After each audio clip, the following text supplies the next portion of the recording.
Sunset in San Diego, the end of a day, the end of a season, the final homestand. The Padres host the Milwaukee Brewers.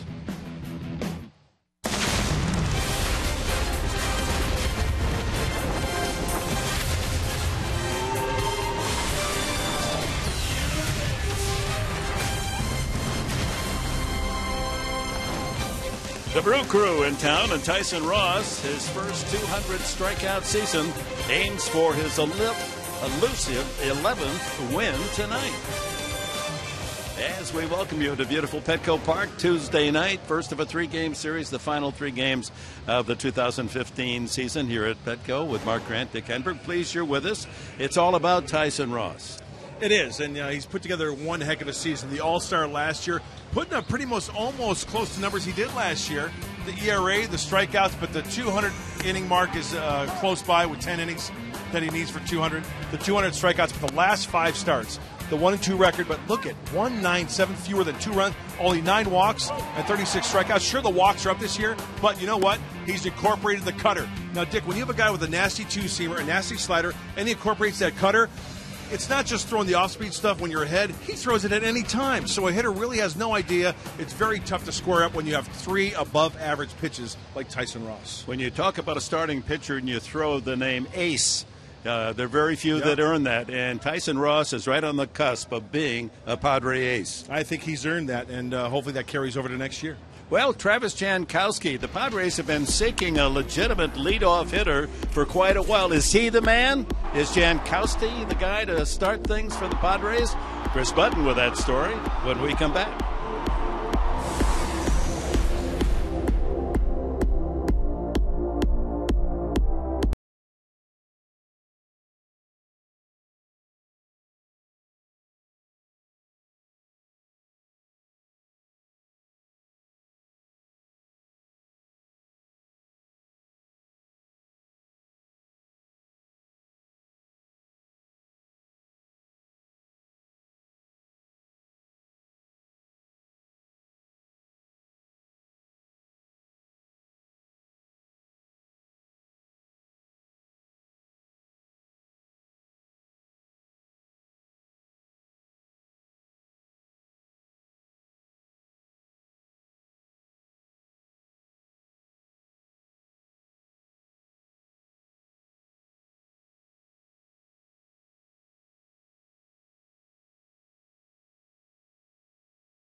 Welcome back. Travis Jankowski getting set for tonight's game 1 of this 3-game series against the Milwaukee Brewers.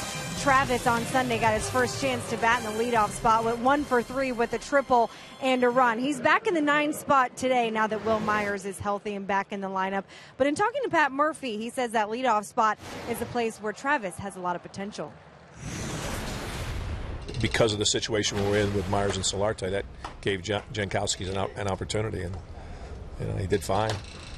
And the more chances we can give him in those situations, if that comes up again, that'll be fun, to get him there, because I think ultimately that's where he'd be most effective if all things go according to plan. Go.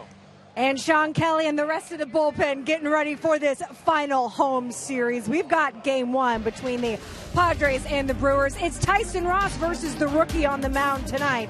Dick and Mark will have the call when we come back.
Feed them matters.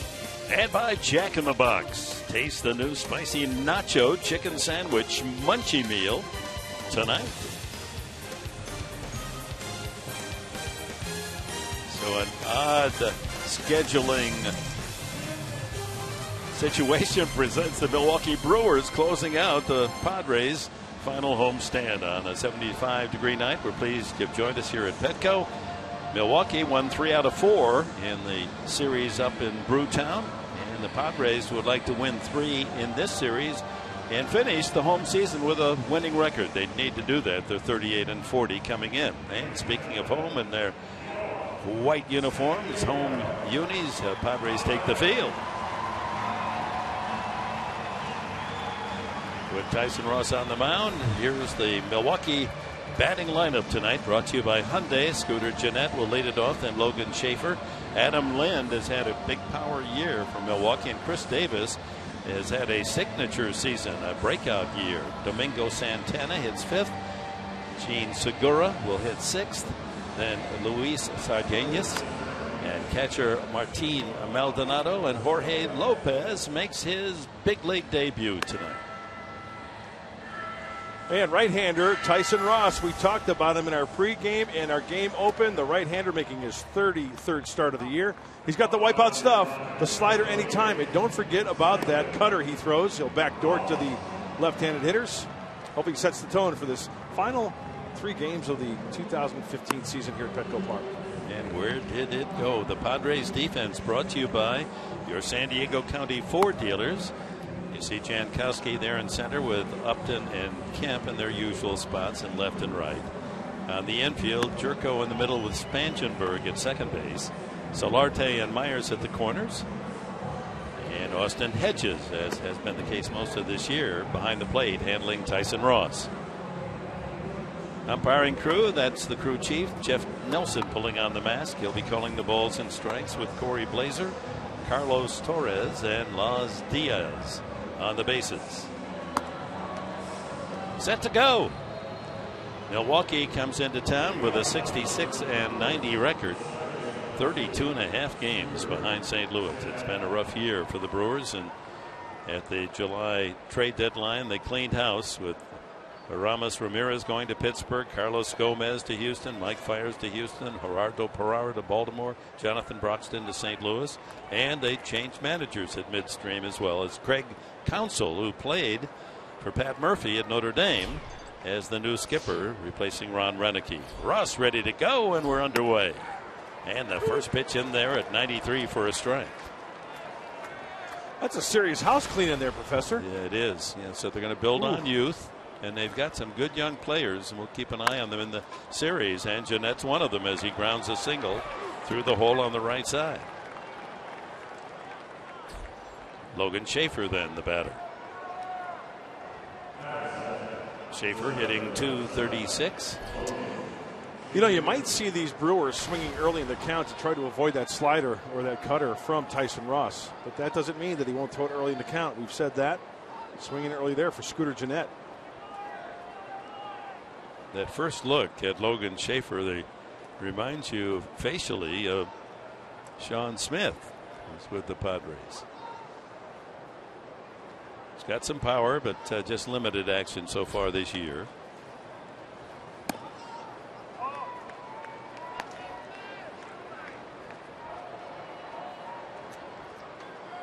Check his at-bats here. Schaefer has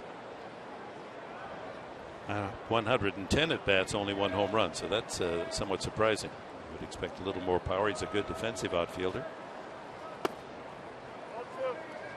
And that one misses, 2-0. And we know the ground ball rate for Tyson Ross as well, so infielders got to be on their feet. They know that. They know that Tyson Ross works down. He's got a good downward plane, good bite to the fastball and breaking ball.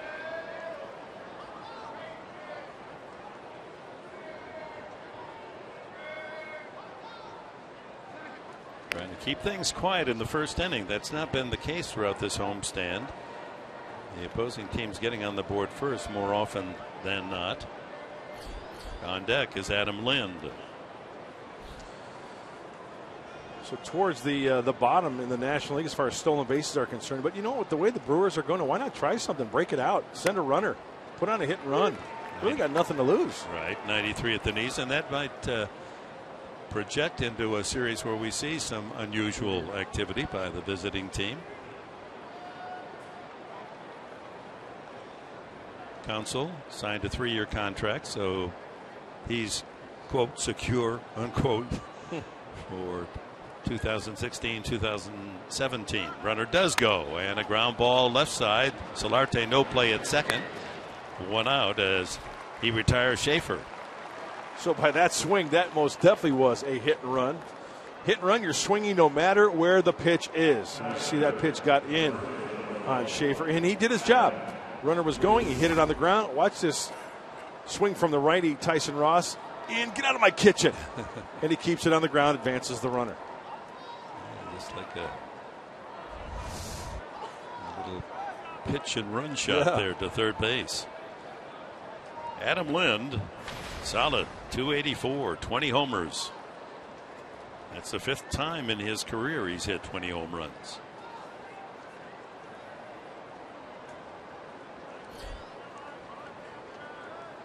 No shift, but Spangenberg deep at second base. He's a couple of steps on the outfield grass.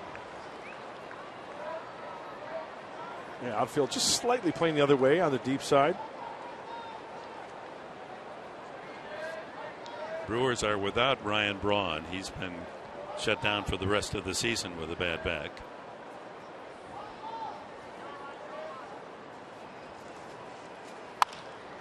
Center field, base hit. Here comes Jeanette around third. Jankowski's throw will be cut off. 1-0 Milwaukee. And once again, the opposing team able to get on the board early. Well, one of the things the Brewers have to do against Tyson Ross, and we talk about it when there's a sinker baller out there against San Diego, they have to try to get the ball up because we know that Tyson works down in the zone. That pitch, Lynn takes advantage of. It was a pitch that was up. Good short stroke from the left-handed hitter, Lind. And very key for Jankowski to hit that cutoff man. No way they were going to get him. Will Myers checks the runner. Keeps him at first base. So Lind with his 87th run batted in. Here's Chris Davis. Since the All-Star break, 20 home runs. Only Carlo. Oh, that one goes off Austin Hedges. He might have been crossed up into second base. Goes Lind. They'll call that a pass ball, but that's unusual for Hedges not to receive the ball cleanly. And no conversation with Austin going out to the mound to talk to Tyson. I don't know whether it was the movement of the ball that just had him box that one. Let's check it out. It's down and away. Looks like wow. It's almost as if he anticipated that ball was going to bounce. Right. He had his glove down under it and went off the heel. Very rarely we see Austin Hedges box a ball like that.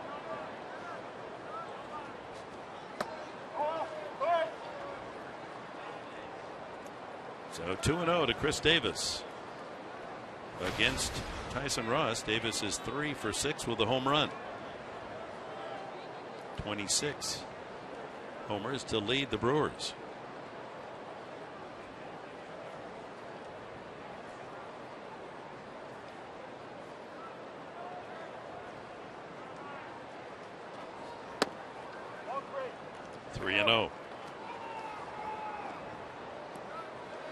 Yeah, I think with the way that Chris Davis is swinging the bat right now, first base being open, and Ryan Braun on the shelf with that back issue. Time to shut it down for Ryan, which was the right choice for the Brewer slugger. That's Jonathan Lucroy next to him. He also is out of the lineup with a concussion. That's a strike at 94.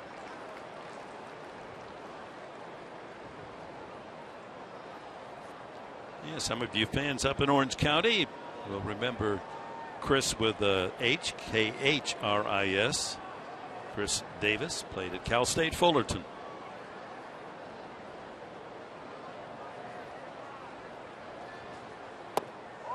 And ball 4. So a couple of mates aboard here for Domingo Santana. The Brewers have run home and 2 men aboard. That'll bring Darren Balsley, the pitching coach, to the mound. Oh, that's the last thing you really want is a visit from the pitching coach. But with the pitch count getting up there, 13 now for Tyson. 1 pitch away, 1 pitch from getting a grounder. Work down in the zone.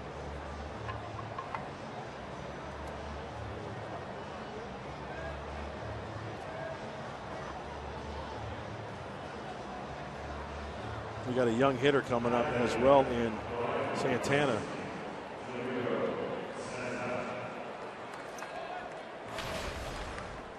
So this is the time of the year you can tell just about where these young players fit in terms of the future of the organization. You have to go to the back of the book to find the minor league playing roster to find some of the players, and this is one of them. But obviously had a good minor league season, getting a chance to show his stuff on the big league level. He's had 106 at bats with the Brewers, hitting .255.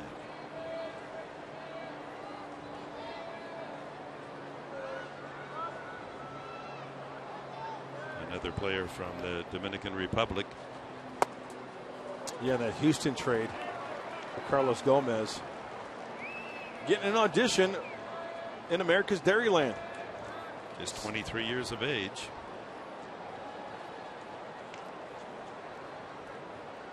So we mentioned all those players that were traded away and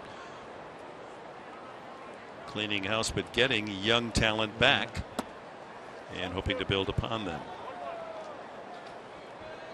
Some franchises exercise that as their future. Their new general manager Only 30 years of age, David Stearns. Hey, scouting minor leaguers, develop your own, hopefully paying dividends at the big league level. That's what the Brewers are hoping on. Maybe occasionally you filter in a free agent signing here and there, depending on your needs. Hey, the general managers are getting younger and younger, Professor. Aren't they? There's 5 players on the Milwaukee roster older than the general manager. 2-2 now to Santana.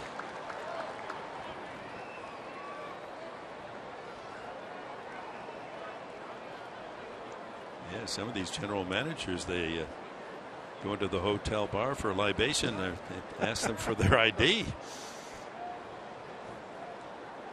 Okay, kid, go back to the clubhouse, will you? Yeah. Do you have a ticket? Swing and a miss. He got him to chase the slider.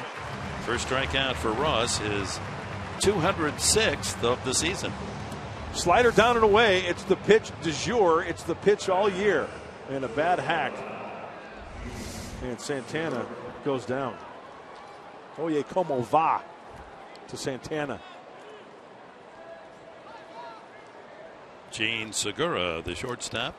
And there's some talk around the Milwaukee press that Segura will be used as trade bait in the offseason. He's very attractive, a shortstop that can hit. He's young, just 25 years of age. Gene Carlos Enrique Segura. Occasional power, 5 home runs. Steal you a base. High chopper over the head of Solarte, the Kangaroo. That'll be a double. Will score 1, and having trouble Upton getting it out of the corner and finally in. And the Brewers score the second run of this first inning. Boy, Segura, 1 hop off the home plate area all the way over Solarte's head. Oh, a bad break because you get in the kitchen of Segura, out in front of home plate and well out of the reach of Solarte. Guy hits it a foot out in front of home plate, and he's standing out on second base with an RBI double. Sometimes it's just not fair. You know what that is? That's baseball, and that's a big league hang with him. Yeah, you got it. You've taught yourself well. Yeah. You've lived it. You know it. Here's the young third baseman, Luis Ardenas. He highly touted. Probably will be a shortstop, their shortstop.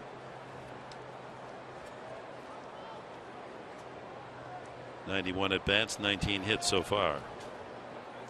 Yeah, this kid can play the shortstop, at second base, third base. Pretty athletic kid. Left field, that'll drive Upton into the corner. He's got enough room to make the catch in fair territory. And that's how it ends, but 2 runs on 3 hits for the Brewers.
Guy. Drives it to left center field. Spangenberg will touch a ball. Tyson Ross has pitched the first complete game of this season. Another walk-off win. Right on the sweet spot. That's hot sauce. And that's not a contradiction. You can have hot sauce and sweet spot in the same breath. And the Padres hope that they can grind out some runs early as they're down 2-0 early. And here's their lineup, brought to you by Toyota. Will Myers back in the lineup, and so is Yervis Solarte, 1 and 2. Then Kemp and Upton. Jerko hits 5th. Spangenberg occupies the 6th slot. Then Austin Hedges. Tyson Ross will hit 8th, the pitcher who has been the Padres' best hitting pitcher, and Travis Jankowski 9th.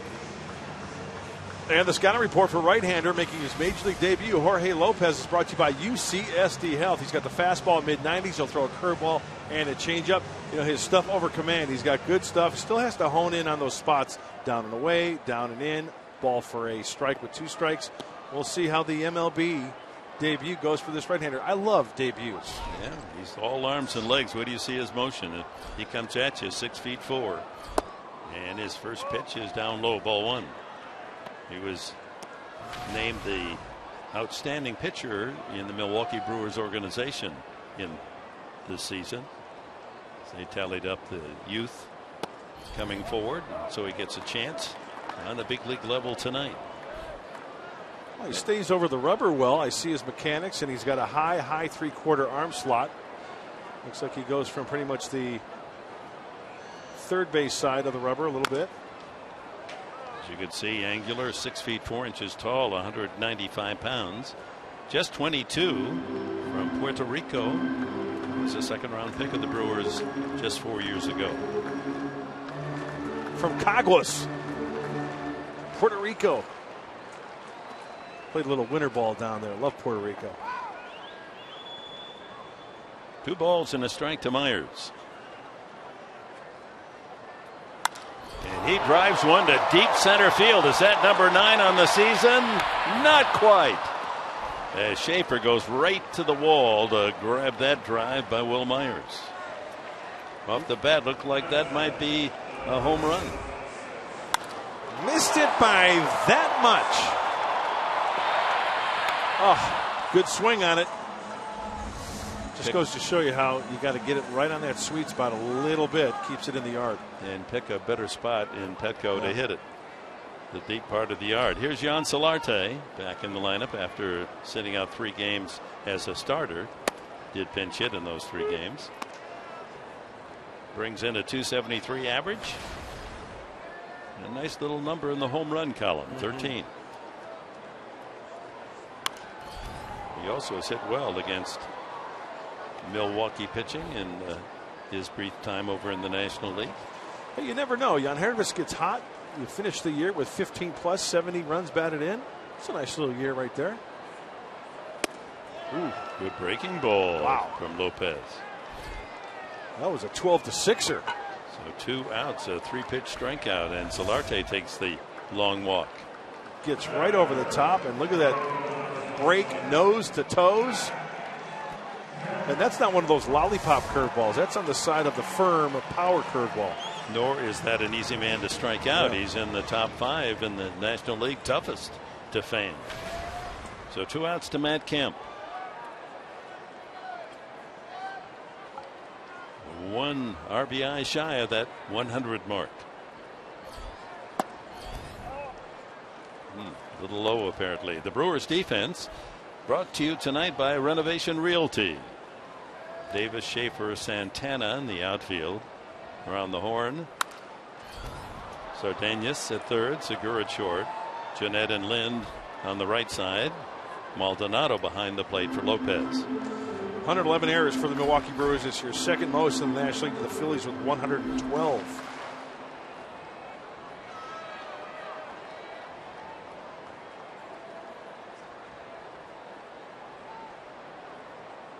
One ball, 1 strike to Kemp.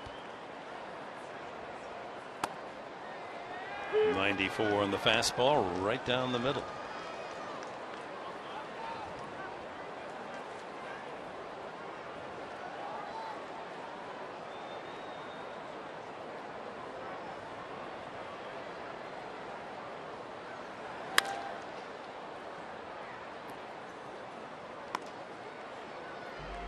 Well, it's Taco Tuesday, so you know Mark Sweeney's happy. He can't wait.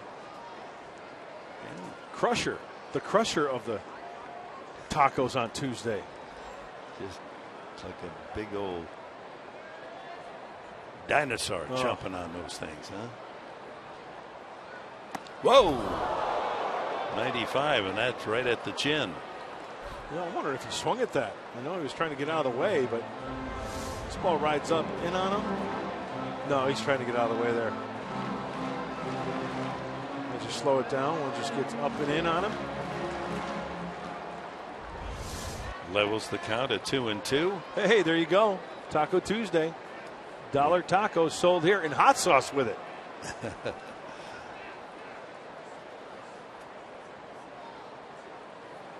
Swing and a miss. Impressive first inning in the big leagues for Jorge Lopez.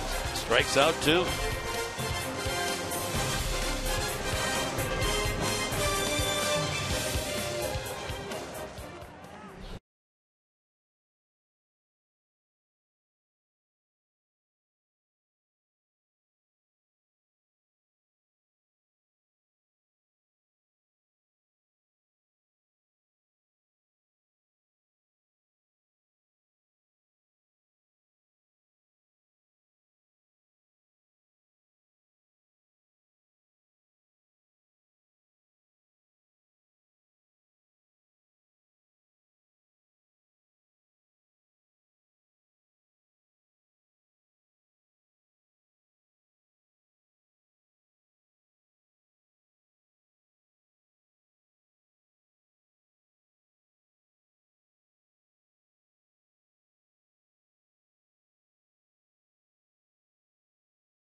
Welcome back to San Diego. Top of the second, the Brewers leading it 2-0. And if you remember last Thursday, we told you that there was a first here at Petco Park.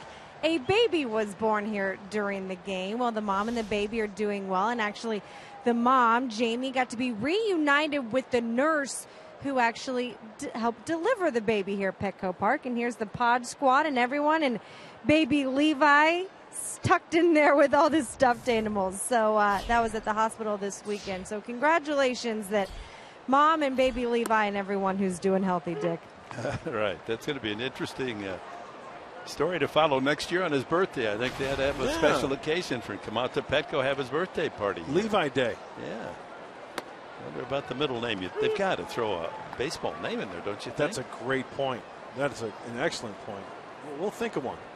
No, I think they ought to be able to think of one. Well, they should take our advice. Well, yeah, no charge. Have a contest. Martin Maldonado, the catcher, leads off. The Brewers second, leading 2-0. Then Lopez and Jeanette. Maldonado 4 home runs this year. He's taken the Padres deep a few times as a backup catcher.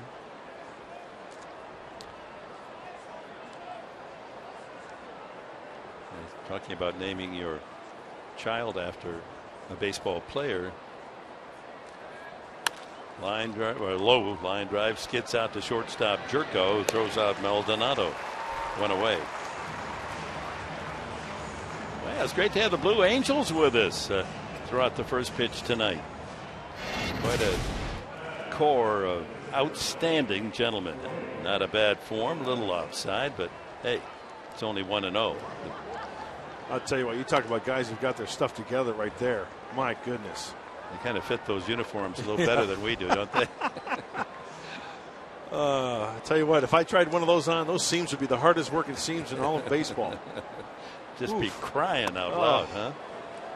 Lopez comes out swinging. Speaking about naming your child after a ball player, Jay and Kendra Jeffcoat, our guests here up in the booth tonight. And back when I was doing the California Angels game, Jay was a big fan of the Angels, and Nolan Ryan was his favorite, and they welcomed a son, Ryan, now a grown man. Oh, very nice. Named him after Nolan Ryan. Swing and a miss. He got his money's worth. 3-pitch strikeout, the second strikeout for Ross, top of the order, and Scooter Gennett. Checking the American League East, Toronto was rained out tonight at Baltimore, while the Yankees lost to Boston. So Toronto's lead now is 5.5 in the East. So their magic number is down to a precious few.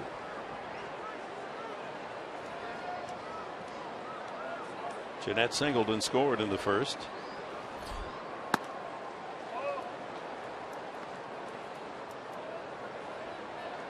And quite a game up in AT&T Park tonight. How about Clayton Kershaw against Madison Bumgarner? Chop to the left side. That's going to be very tough for Jerko. He can't make the play. Even had he fielded cleanly, it's very doubtful he could have thrown out Gennett from that position. Oh, 2 hits for Gennett. Goes to the hole on the right side, then shoots one the opposite hole. 5.5. Yeah, even though Gennett doesn't have blazing speed, even if he feels that cleanly from that position, as you mentioned, Dick, very, very limited chance of getting the base runner. So 4 hits for the Brewers. And with 2 outs, here's Logan Schaefer, grounded to third his first time on a hit and run.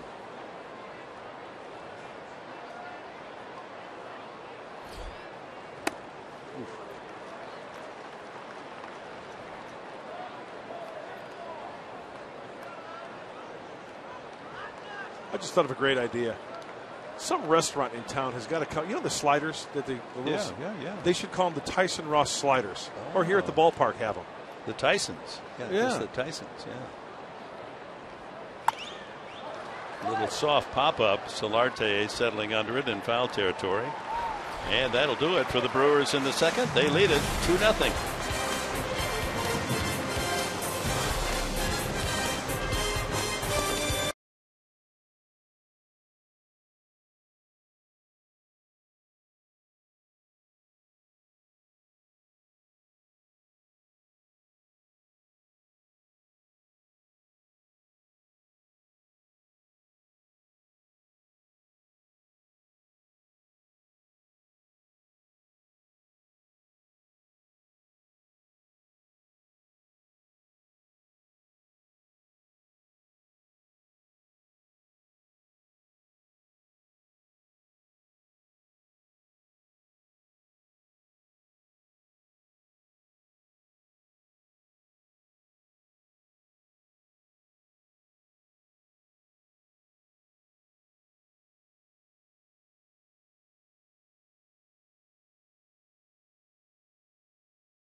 In 1954, because Willie Mays made that incredible catch in center field at the Polo Grounds in the first game of the World Series against the Cleveland Indians.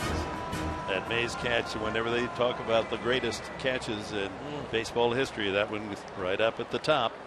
And what a lot of fans didn't hear or can't remember is the fact that that throw in the Polo Grounds is like 460, 480 feet to center field. And a lot of fly balls to center field. Runners would tag at second, come all the way around and score. Right. And so his throw back to the infield held the Indians player at second base to only advancing to third, and that was key because the game was 2-2 going into extra innings, and Dusty Rhodes hit a 3-run homer for the Giants to win it. I'm the only one, and probably at Petco Park, that remembers seeing that on black and white TV, small black and white TV. It was interesting because here's Wirtz hits a 460-foot out, and Dusty Rhodes hits a 290-foot home run because of just a very short porch in right field. Upton leads it off for the Padres here in the second. 2-1 the count with Jerko and Spangenberg to follow. And you know what you mentioned, Dick, the Polo Grounds, both foul poles, even right-handers going the opposite way, lefties going the opposite way. It just wasn't the pull guys that it favored. You get a pitch up and away if you're a righty, you just play pepper with that foul pole down there, you're hitting a home run. I think Rhodes hit 3 home runs in that series, and he just a left-handed hitter with a dead pull swing. That was against that tremendous starting rotation of the Indians. Mike Garcia, Bob Lemon, Bob Feller. Oof. Right, 3 called, and that's 3 in a row for young Lopez. Got Solarte and Kemp to close out the first, and now Upton to open the second. Look at how he gets up on top, good downward plane, and goes right. That's a pretty good pitch. That's a really good pitch. Samer, huh? Yeah. Jed Jerko steps up with a 16 home run season. Led the Padres in home runs a year ago with 1 less than he's hit this year.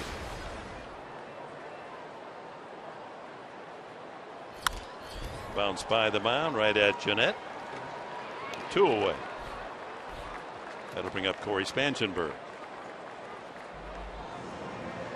Well, Lopez looks very comfortable out on that hill. Looks like his mechanics are in order. He's not rushing at all. He's working down in the zone. Brewers have to be happy so far what they've seen in him. Correct myself on Jerko's home run total a year ago was 10.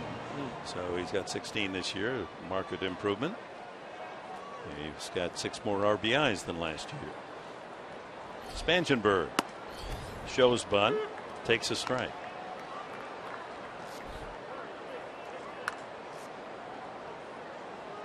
Well, it's going to be interesting how Travis Jankowski and Corey Spangenberg fit into the plans of the future. Those kinds of hits are going to certainly help Spangenberg's cause as he grounds one through the Tony Gwynn 5.5 hole.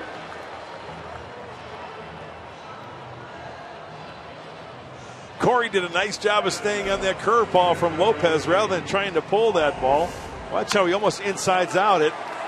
Staying on the inside part of that and spanking it to left field. Nice level swing. When the Padres drafted him #1 3 years ago, that was the comment that he was the best contact hitter available in that draft. Austin Hedges represents the tying run here in the second. Looking for his third home run of the season. 20 hits in 126 at bats for the 159 average. No doubt about his catching skills, and goodness, if this man could hit 240 and maybe 12 to 15 home runs, he's going to have a long future. Absolutely. Fly ball behind second. Out goes Jeanette. A long run, and come right fielder, and he drops the ball. Santana, and holding at third is Spangenberg. So a bloop hit, or we'll see if they call it an error, as Santana came in. He knew there was company around with Shaver angling in from center and Jeanette going out from second. Might have been distracted by his teammates. Yeah, I think you're right, Dick. That last second, there may have been a little bit of distraction because Santana kind of reaches for it as if he's kind of feeling for it. There's Jeanette going out. He all of a sudden peels off there. I think that's an error. Jeanette alertly able to pounce on the ball, get it back in the infield so that the speedy Spangenberg didn't score. They are going to call that an error. And Santana Knight. So first and third with 2 outs to the pitcher Tyson Ross, who's done his share of good hitting this year. Batting practice tonight, he was hitting home runs to the right field jack deck. A look at the keys to the game tonight, brought to you by your San Diego Honda dealers. Well, real plain and simple. Rock the rookie, that'd be Lopez, and Ross's boss, not only in the hill, but with the shillelagh as well. Help us on cause here. Ball fouled back. And the count 1-1. As you mentioned, Dick, Tyson Ross does have some power, opposite field power. A home run being proof of that. Hitting .245, Yeah. 13 base knocks and 53 at bats. A home run, leads the club pitching staff in RBIs with 5. Chance to help himself. He's got number 6 out there 90 feet away.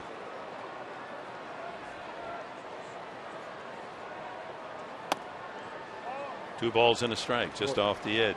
Maldonado does a nice job behind the home plate trying to frame those pitches. Like Austin Hedges, his glove just sticks there. That was a good fastball down and away off the plate, but he did a nice job of sticking it and holding that glove right there as Jonathan Lucroy looks on.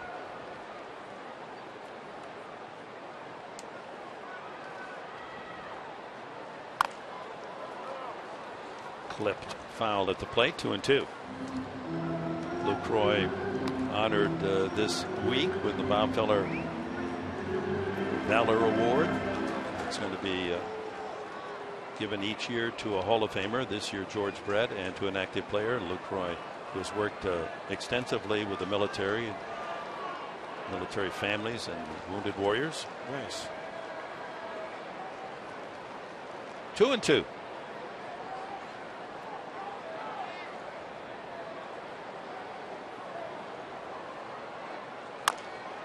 Right back to Lopez. The rest is easy, and the Padres lead 2. On to the third at Petco. Brewers lead 2-0.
In 2015, here's number 6, brought to you by Geico.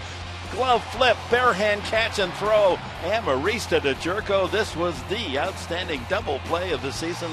Number 6 on our memorable moments of the year, brought to you by Geico. It's going to be interesting. 5 to go. The top plays. Well, I know one that's going to be in the top 5. We all know that one. Do you have your personal favorite? The Rain home run by Upton. But that was a beauty. Yeah. I mean, the impact of that game. I've got mine, but I'm not going to share it with anybody. Please don't tell me. Oh, it's a good one. You got to stay tuned. You got to watch all 5 games. Yeah, because I might pop it on you. Here we go. Tuesday night. Let's see. This is Tuesday night. Wednesday night. Tomorrow night with Milwaukee. Then it's a late day game on Thursday, a 3:40 start. Remember, 3:40 for the Thursday game. We have a special guest coming too. It's going to be more than interesting, informative, and a little different tangent. And then on to LA for the Dodger series.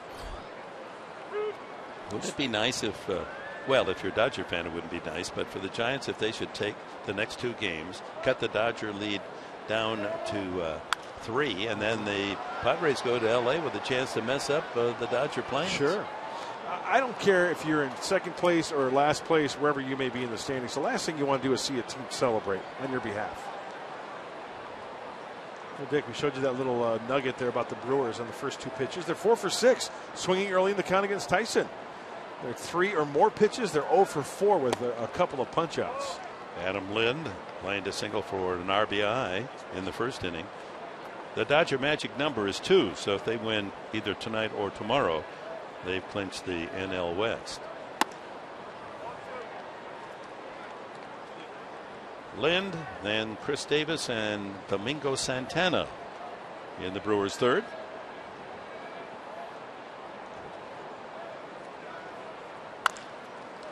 Playing deep in the right field area. Spansberger has to come up to get it, but Lind not a speedy runner. 1 away. Hey, the most popular way to follow the action of Padres baseball is with the MLB.com at bat. I look at it every morning over coffee after I feed the dog. Then #1 app for live baseball. Enjoy live look-ins, highlights, replays, scores, StatCast, live radio broadcasts, and much, much more. Then I have a bowl of cereal, and then get the MLB.com at bat. Now you got to get it. It's a great app. So Fido gets fed before you. Chunk gets fed. I fix my son a bowl of cereal. I open up the app. I fix myself a bowl of cereal. And I find nuggets. Have you said hello or good morning to Mary yet? Or she's all gone. She's running the house. She gets all the rest of the kids up and runs the household, gets it set up for me. Well, you got a nice little system going there, don't you?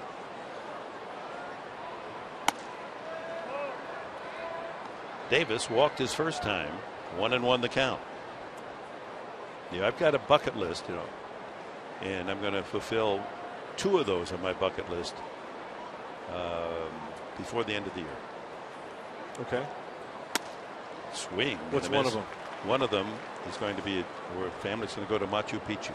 I've always wanted to do that. Yeah. The other is to meet your pals at the Alpine Fire Department. Oh, yeah, the guys, Scott and the boys. I want to get up there and cook us a nice lunch, maybe. We'll hang out. It's a nice fire station there. Yeah, I'm going to do that. The boys in Alpine, they watch all the time. It doesn't hit the strike zone. 2-2. Tried to backdoor that 2-seam fastball to Chris Davis. Just missed. Look at that month of September. 9 home runs. He's driven in 19 with a .287 clip. That's seeing the ball well. Home runs using the big part of the field. Slider misses. Full count to Davis. 20 home runs since the All-Star break for this young guy.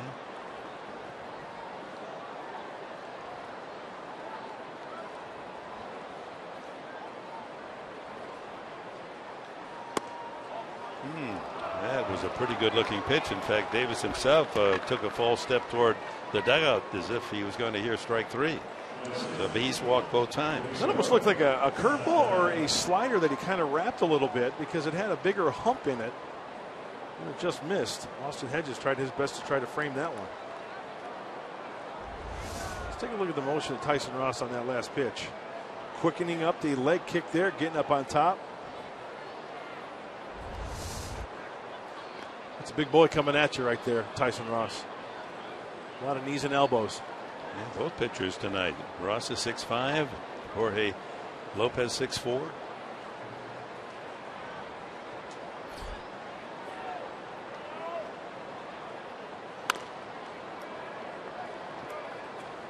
So where's Mikapuku? Machu Picchu? Michikaku? Where's that? South America. Oh, is it? Yeah. North, south, central? Well, south. South America is south. I mean as far as central. No, in Peru. Peru. That's high altitude, something like 14,000 elevation. So I'm going to have to get myself in shape. Maybe I get one of those at Alpine. Get one of those oxygen deals. Yeah. You need an oxygen mask. Yeah. I mean, that's going to be. You're going to mountain climb? Going back into history. That's what's going to be exciting. You're going to mountain climb? A little bit. I think the younger kids. Do you need a Sherpa? Can I go along with you? The younger kids are going to do that. I'm going to take, there's a train, and then you can walk the final portion of the trip, and then here's that one viewing site that everyone, when you're walking up to the ruins, that you always see the pictures looking down, that you can walk from the train to there. That's going to be the Enberg. Do you have to? Do you have to ride a donkey or something like that? No, it's not like a Grand Canyon tour. No, I don't think they have that kind of thing. No Legos or anything like that either. So a ball, 2 strikes to Santana, who struck out swinging the first time. Yeah, those two gents in the catbird seat there. Talking ball. Hoping for a double play right here. Might be going. Nope. Deep down the right field line, but slicing back into the crowd. It's a nice turnout on this Tuesday night. The season finale, homestand. Okay, I've got a problem with that kid with the Jeter jersey on. Did you see that? That Yankee jersey with Jeter, too, on the back? What's your problem? The problem is you don't put Jeter on a Yankee jersey when they don't wear their names on the jerseys, for crying out loud. You wear it like they wear it on the field. Yeah, you're going to be a tough commissioner someday. If you are a baseball fan, that's a foul ball.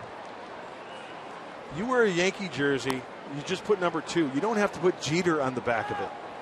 That's not the way the jersey is worn and made. That's just my 2 cents. Yeah, that's good. No, you're right. It's like somebody buying a Ted Williams jersey and putting Williams on the back. No, you'd never see that. No. So that young fella's seat is in jeopardy. He doesn't know that he's being attacked from the broadcast booth. Well, he needs to make an adjustment. He got him picked off. All right. Myers to Spangenberg, and that'll do it for Chris Davis. Guessed wrong. Well, there's a lot going on with Will Myers over at first base. He's got a lot to learn over there, and he is coachable. See what he did there? As soon as that ball was thrown, Davis is caught in the pickle. He creates a throwing lane by moving on in the infield, so he doesn't throw it up the back end of Chris Davis. Nice clean throw after moving his feet. A job well done going to the baseball for Will Myers. That cleans up the bases. 2 outs. 1 and 2. And a swing and a foul tip. Strike 3. Third for Ross.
The third, and Milwaukee leads it 2-0. A special congratulations to Dave Roberts, who today was named to the 2016 Breitbart Hall of Fame. Dave got his start as an athlete at Buena Vista High School. He's one of 3 recipients for the class of 2016, along with Ricky Williams and boxer Paul Vaden. So congratulations Dave Roberts, talking to him earlier today, he said, huge honor. This town, this city means so much to him. This is where he started his athletic career, so a great honor for him. It is indeed. And our San Diego Hall of Champions, you folks that have not visited Balboa Park and gone to the museum, it's as good as any national museum. And the names of those who have honored San Diego by their athletic prowess, it's just amazing. You name the sport, and we've had more than our share. So Dave Roberts, we'll move along. Ted Williams, another great San Diegans, Ray Boone, and others in the baseball area. It's the 70th class at this 2016 induction class, and they'll be honored at Town and Country Hotel mid-February. Always a sellout. That's a great event, isn't it? It really is. Jankowski becomes the 4th strikeout victim of young Lopez. Hey, tweet your strongest fan photo. Have some fun with this. You always do, Flyer Faithful. You have to use the hashtag, though. SD Data Strong Fan. Just might see yourself in an upcoming broadcast brought to you by T-Mobile. And now, could I forget Tony Gwynn's name in that discussion? So, Dave Roberts joins the elite of San Diego baseball. Ricky Williams, the Heisman Award winner. He went to Patrick Henry, and so did the middleweight champion Paul Vaden. Graduates of Patrick Henry here in San Diego. So, well done and well deserved. Absolutely. Congratulations, Doc. Dave Roberts. On to UCLA from Rancho Buena Vista High. Will Myers, deep drive to center, took Schaefer right to the wall to capture his bid for extra bases.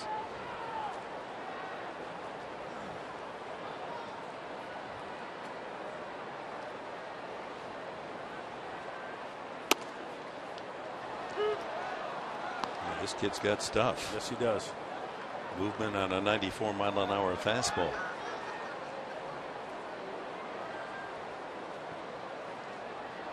Yeah, it's something special about that shot. Looking into a baseball park, you're on the outside, the lights are on, see a little green grass, hear the crowd. Love everything about this place. Great shot right there. Not a bad shot, not a bad seat. Not a bad experience. So fan friendly, and gosh, you hear it just from all quarters. That scoreboard, of course, is added to the incredible entertainment. High chopper to third, now deep in the hole. Segura. Wow. Look at that arm. Well, Myers bid for a couple of hits, denied by good defense. You know, usually a shortstop has a good arm, and they show it off when they need to. Will Myers, the big kid, he can get down the line.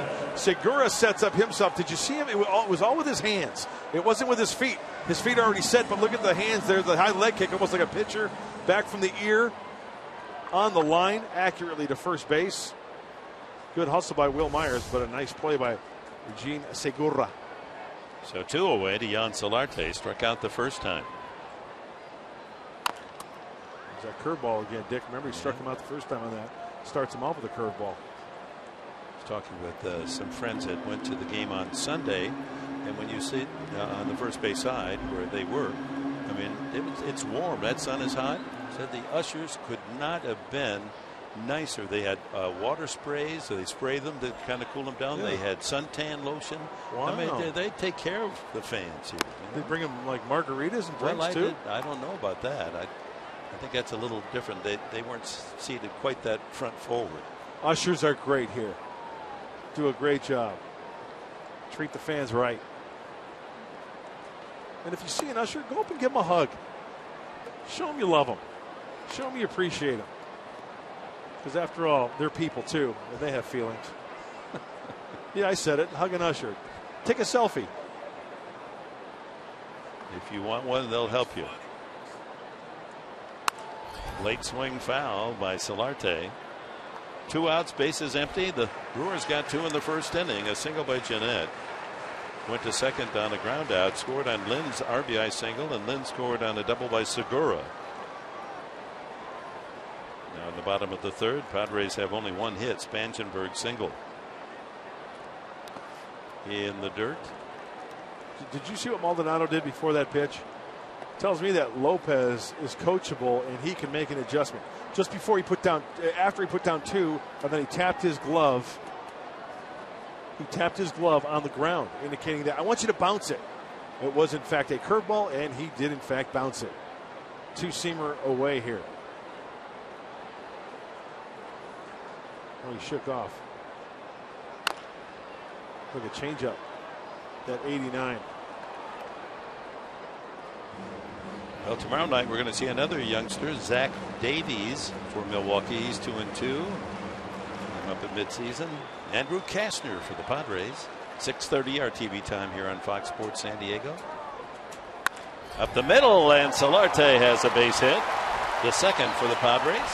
2-out single brings Matt Kemp to the plate, representing the tying run. Jan Solarte knew what he was up against that after going to that first at bat and striking out on the curveball. So Lopez starts him off the first pitch curveball. And this is a battle here. He threw him the curveball that at bat. He threw him the changeup, and he spins on that fastball there. Watch how short and quick he is to this baseball. He's up in the box as well, catching it out near the top of that front foot and using the big part of the field for the base knock. That was nice.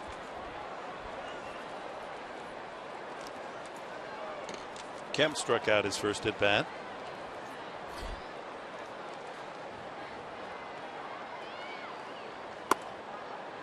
Pours in the 94-mile-an-hour fastball. He's been consistent right there at 94.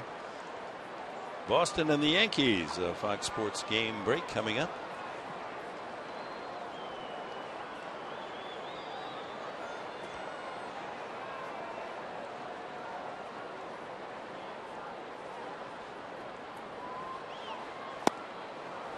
Changeup at 89. He's got 3 quality pitches, doesn't he, Dick? Yeah, and he's at 22 years of age. Seems like he can locate the fastball, mid-90s. He's thrown the curveball up there for a strike and purposely for a ball, and he has pulled the string at his changeup quite nicely. Got to go back to Greg Vaughn when he knocked in 119 17 years ago to find an outfielder with as many RBIs as Kemp this year.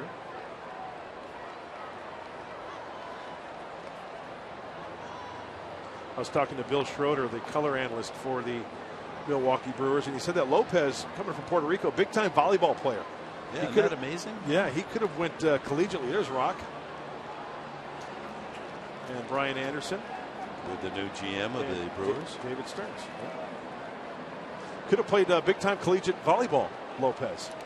That ball gets away, and all the way on the bounce over the screen behind home plate into the crowd. So the wild pitch sends Solarte to second, so Kemp chance for his 100th RBI a little easier. Get the job done on a single.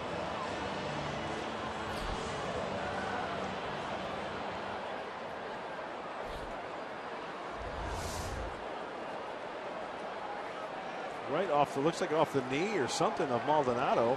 Don't see that even if you try. Right. Kick went all the way over the screen.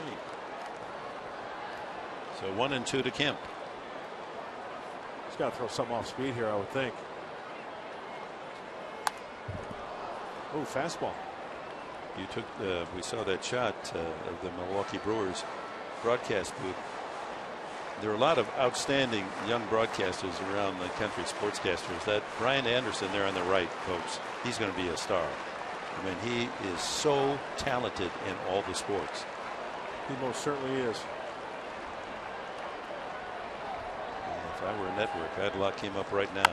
Ground ball into left field for a base hit. Can Solarte score? Davis up with the ball. Here comes the throw to the plate. Not in time. And that's number 100 RBIs for Matt Kemp.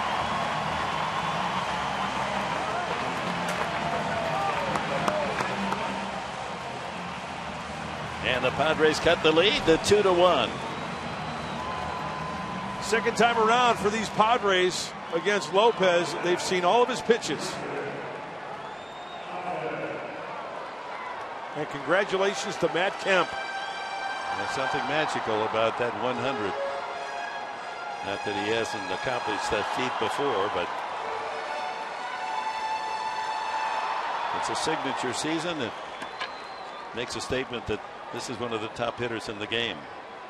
It's his third time as a big leaguer to hit the 100 mark, twice with the Dodgers. 1 year, 126 4 years ago. Led the league. Upton struck out swinging the first time.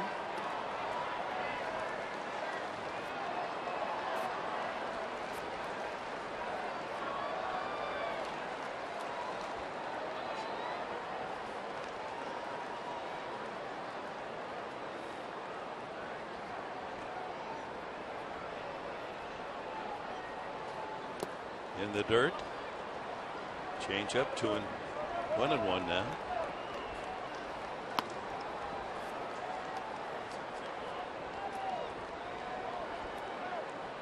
Milwaukee with 2 in the first. The Padres have answered with 2 outs here in the third. The single by Solarte helped by the wild pitch, and Kemp driving in the Padres' first run.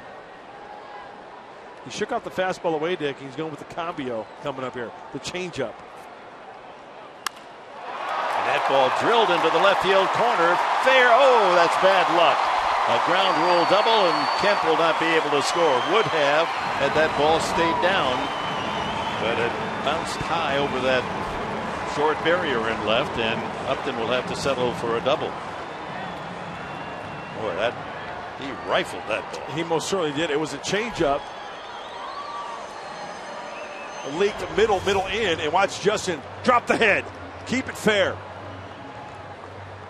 And he does not get an RBI because of the bounce.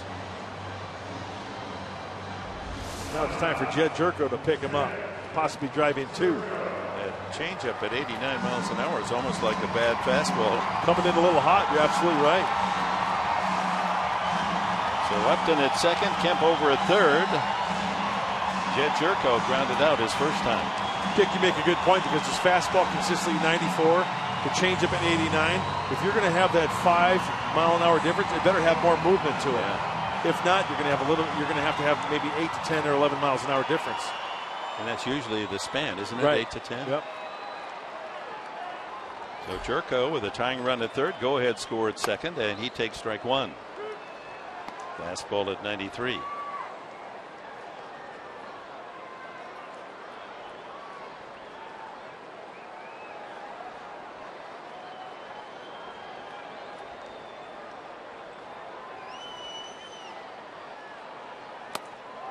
Oh, and 2.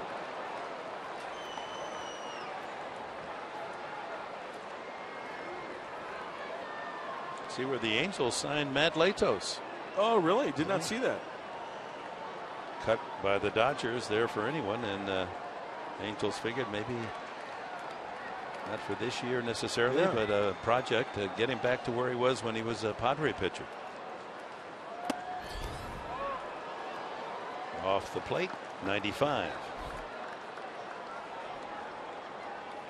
The Angels, their fans still encouraged by their late rush. They're only a half game behind Houston for that wild card spot.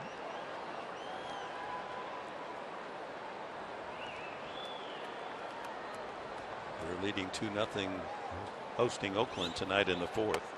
Strike 3 called at the knees. Padres leave runners at second and third. A couple more strikeouts for Jorge Lopez, but here's a signature 100th RBI for Matt Kemp. Gets Solarte home, and it's now a 2-1 game.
6-game break, and this is Blake Swihart. First of 2 home runs tonight as the Red Sox bomb the Yankees 10-4. And that pushes the Yankees even farther back of rained-out Toronto. Now 5.5 out. So they're down to magic numbers that are very short. Try to figure the Toronto magic number is now at 2.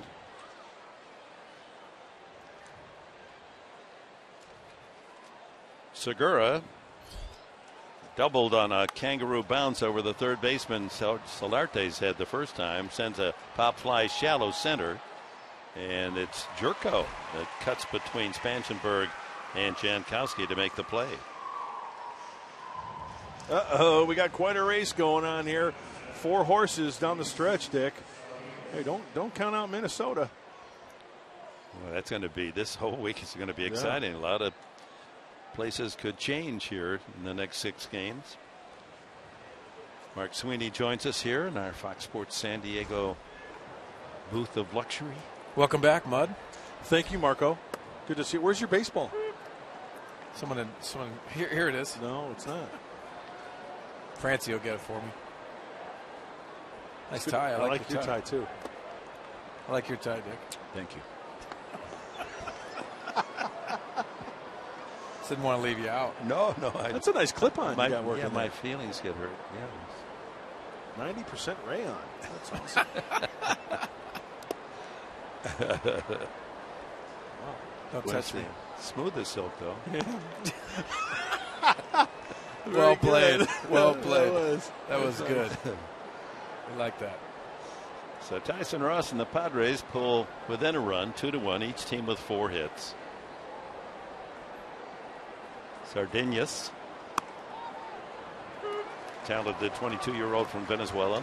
You know, Mark, I wanted to ask you, too. You saw the pickoff of Tyson Ross. I think that was something that you're probably going to see more of next year. For a big kid, he's quick, isn't he? He's got quick feet.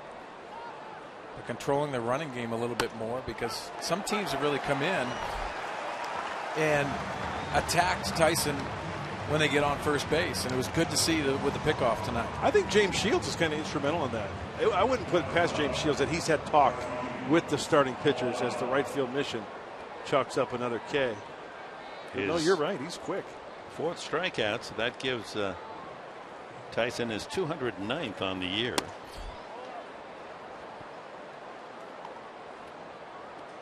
He's now 7 behind Shields for the club lead. Maldonado, sharp ground ball out to short his first time. 2 away here in the 4th. Well, we're talking about this final week of the season, and the St. Louis Cardinals throughout most of the year have boasted the best record in baseball, but there's some problems there in St. Louis. High fly ball center field. We'll talk about those when we come back in the bottom of the 4th inning with the Brewers in front 2-1.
the sustainably competitive teams throughout the industry, regardless of the market size, regardless of the city. That's what they have to do. You can't build a team through free agency. Even the biggest market teams in baseball can't do that. The trick is to develop a process and a system that allows you to consistently regenerate that pipeline, even as you're competitive at the major league level. And there are a couple teams that appear to be able to do that, and that's certainly our goal here in Milwaukee. So David Stearns, at age 30, regenerate the pipeline. He's saying that you have to develop your minor league system, and he didn't mention any teams, but St. Louis Cardinals come to mind very quickly. Yeah, I think they come to mind also the Houston Astros, where he just came from. I think when you look at David Stearns, they had the model, Jeff Lunau, that he worked under, brought over A.J. Hinch to mesh the analytics and also on-field stuff, which I think is very important.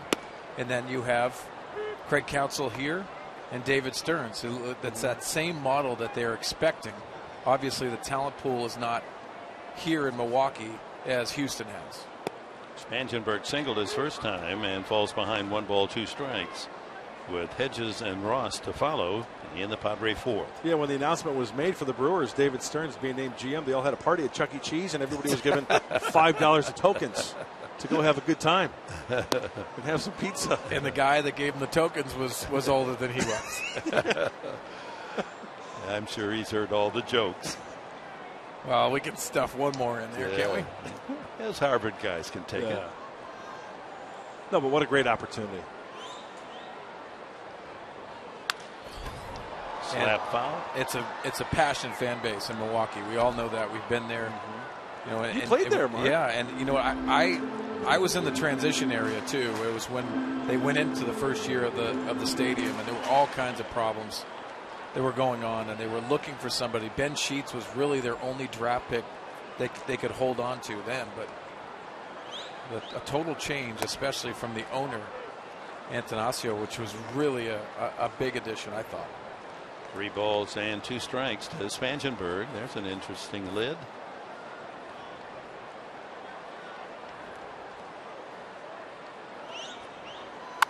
Ripped. Fair ball past first base. Spangenberg on his way for 2 or more. He's going to try for 3. Here comes the relay. Spangenberg to third. Triple.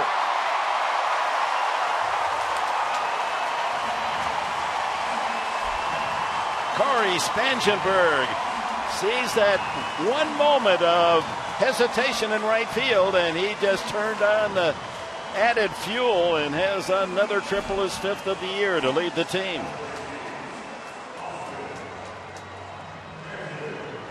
Well, we look at the location of the pitch, and this is very important for Corey Spangenberg, keeping this fair. You see him battling, pulling his hands inside the baseball to keep this fair. That's a really nice approach and a simple short stroke. And watch him run the pillows.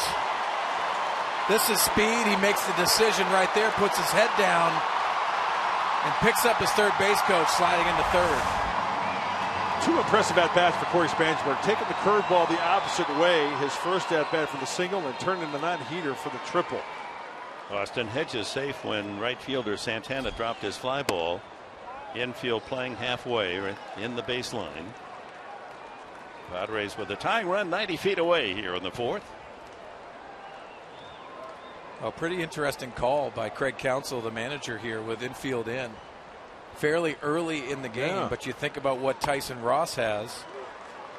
That might factor into the playing as close in. Runs are going to be at a premium, right? Yes. So you try to cut down that run.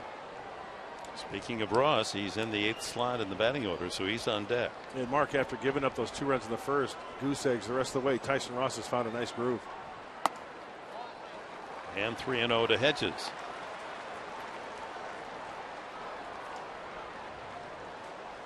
Yeah, the Hedges should earn a walk here. Opens an interesting development with Ross.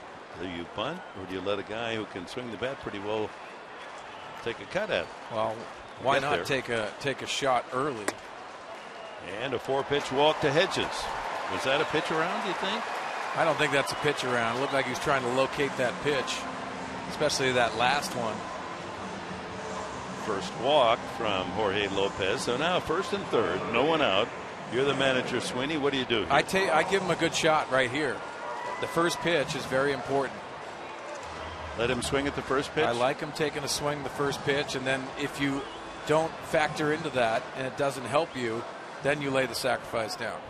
How about like a butcher boy, maybe show bunt, indicating that you may and then pull back? I'd rather see them straight swing. Yeah, because the butcher boy actually is a harder opportunity. You just don't get a feel for it. Got it. I think just taking a swing's easier. First and third, no one out. Takes a strike. It's right there too. So now he checks out Glenn Hoffman and the series of signs to see whether Pat Murphy wants him to bunt. Move that runner to second base. Jankowski is due next, the number 9 hitter.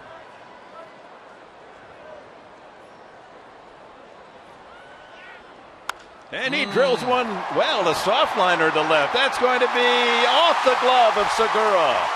In comes Spangenberg, and it's a tie game. Off the head of the bat, and Ross has knocked in his 6th run of the season.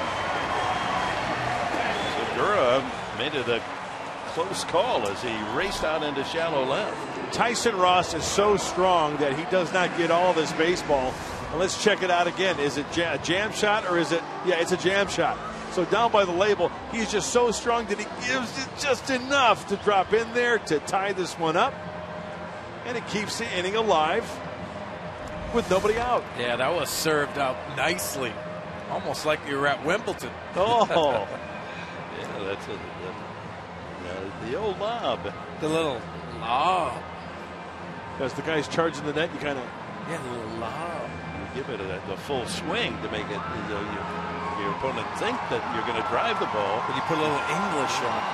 Let it softly get into the left field. Well, this is the next century's Bud Collins right here. Uh-oh. Well, it's a productive time at bat for Ross. He helps his own cause. It's 2-2 to Jankowski. Struck out his first time. Yeah, this isn't a bad time to bunt as well. They're looking for it, and he takes low, ball 1. Edges to second, Ross at first, so the battery mates aboard. As the Padres have climbed out of a 2-0 first inning hole. Runs in the 3rd and 4th. Chance for more. You know, this is really a good situation to evaluate Jankowski in these situations. Staying in the strike zone, excuse me, Dick, staying in the strike zone, but also what are you going to do? It's a weapon for you. You can lay a bunt down and be a factor with your speed, but you can also pick out a pitch in a 2-0 situation. Why not go after it here?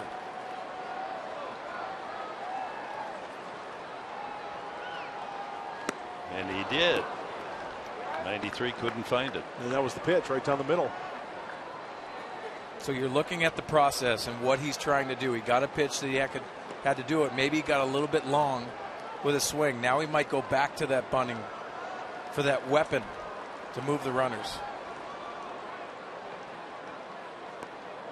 Yeah.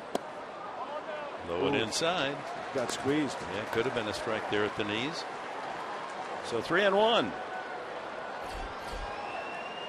Possibly have him swinging again. Why not? You're in a perfect situation. 2-0, 3-1, perfect scenarios to take a hack. And it's not really a sign all the time, too. Travis Jankowski has to prove what he's going to think in a baseball situation. Read the scoreboard. What does it tell you? No one out, first and second, and a high fly ball toward the line. Is there a play? Not quite. Just into that first section of Souvenir Petco Park.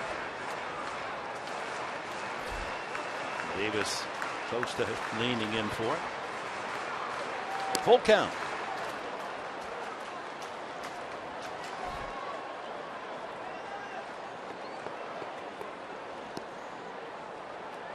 Yeah, Derek Norris a little itchy down there in the dugout. He's over at the bat rack. Oh, he's been swinging the bat well. Why not?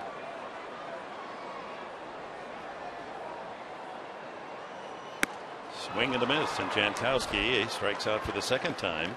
That's 6 for Jorge Lopez. Mark Sweeney, this kid has shown he can locate the fastball both sides of the plate. Yeah. Down and away, like Justin Upton, for instance, and then Jankowski there. And you see the movement on the two-seamer. It doesn't have to be down. It can be side to side and still stay off that barrel as Jankowski swings underneath that ball. Will Myers, long out to center, and a good play made by shortstop Segura in the hole to throw him out the last time. He's come through with runners in scoring position, as you just saw. Change up low. That's a hard changeup, 87 miles an hour. We were talking about that earlier. Good call. That's the one that Upton hit for the double into the left field corner.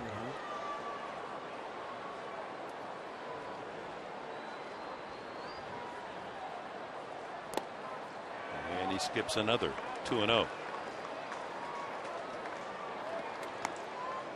Pitch count climbing for Jorge Lopez. We're in the fourth inning. One out.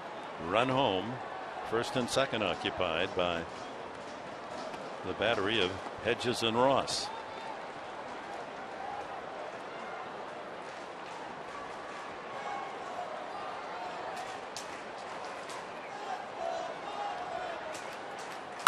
Line drive over Jeanette's head. Here comes Hedges to score. Ross will hold at second. The Padres take the lead 3-2.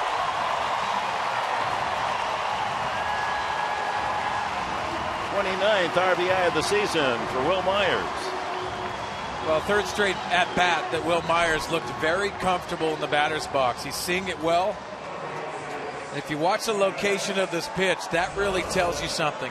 It's elevated, and he returns it from the sender. Nice swing by Will Myers up the middle. You can see locked in and head down on that baseball with the location right over the heart of the plate. This is really nice. Jan Solarte struck out the first time, singled and scored in the third.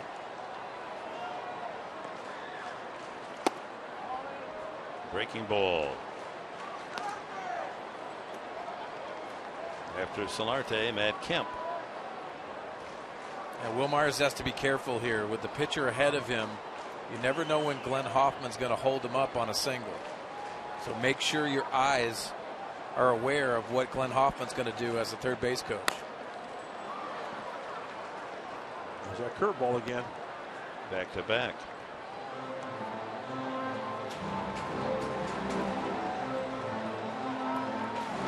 Seven hits now for the Padres against Lopez. Just walked only one, and that's come around to score. Austin Hedges here in the fourth inning.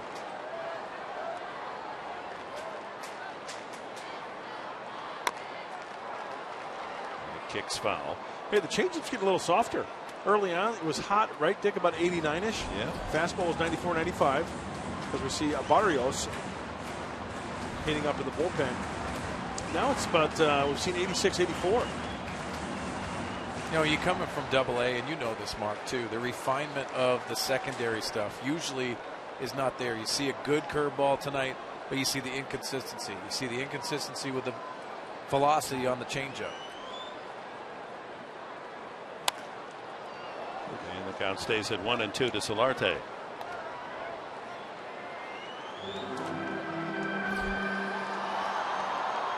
Again, the Padres do have an incentive to play well in this Brewers series. If they could sweep Milwaukee, they'd finish the home schedule 41-40. Nice to have a winning home year. This could be two. There's one. Back to first and made to order. Ground ball double play. 6-4-3.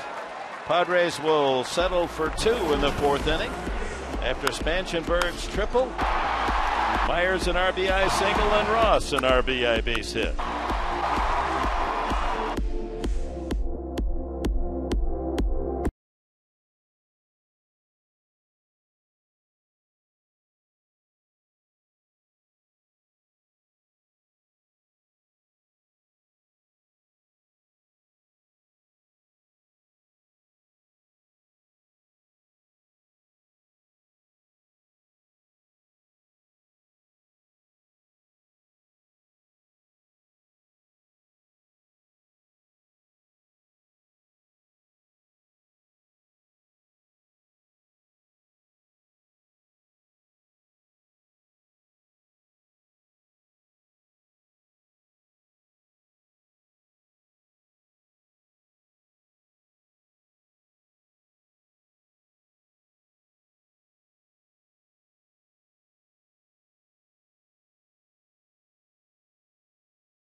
Summary, first inning, Adam Lynn, an RBI single, brought home Jeanette, 1-0 Milwaukee, and they didn't stop there.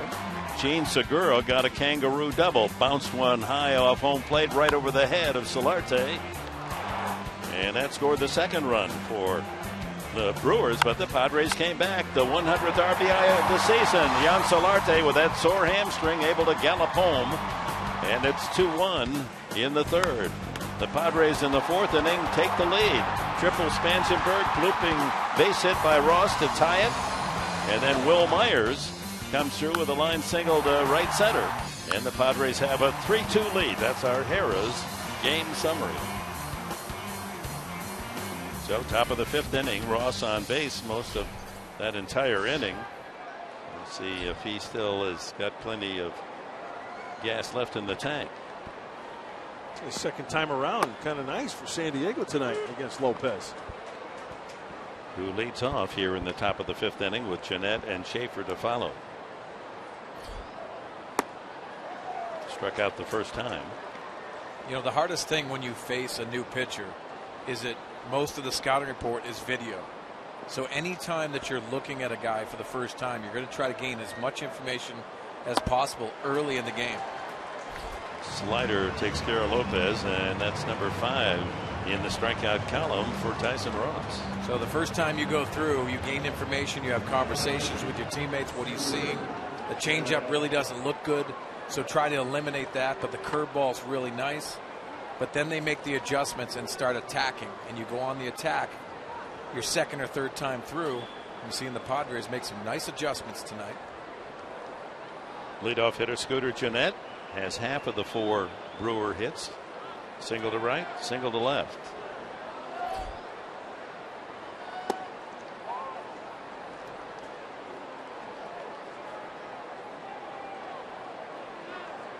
Tyson Ross, the way he's pitched all season long, certainly deserved of a 11th win of the year. Didn't go. Well, you know, with the Milwaukee Brewers being in the other division, the NL Central, Mark Sweeney, we can chat about this, facing Tyson Ross. This is the second time the Brewers have faced Tyson Ross, and a totally different team, but the guy who's been there, done that before, color analyst for the Brewers, Bill Schroeder, former catcher. Jerko throws out Jeanette, 2 away. I talked to him before the game, and I posed him the questions, you know, when a team, there's Rock right there, Bill Schroeder. I asked him about facing Ross. You know, what does a team do? And Mark Sweeney, this is something that you always preach. They try to get him up in the zone because he's got the 2-seamer and that slider. Hey, majority of the time, he's going to keep the ball down. And when you see the last 3 years versus the Brewers, I mean, you know, 2014 they hit 283, and then last year 280, or this year 280. Doesn't face him a lot, so would that be correct to say, Mark? Yeah, and what I heard Bill talk about last year, and I remember Tyson Ross, especially his start against the Brewers last year here, especially it was like a Friday night game, and then they talked about him the whole weekend, every time, and he went into the clubhouse. He couldn't believe the stuff out of Tyson Ross's hands.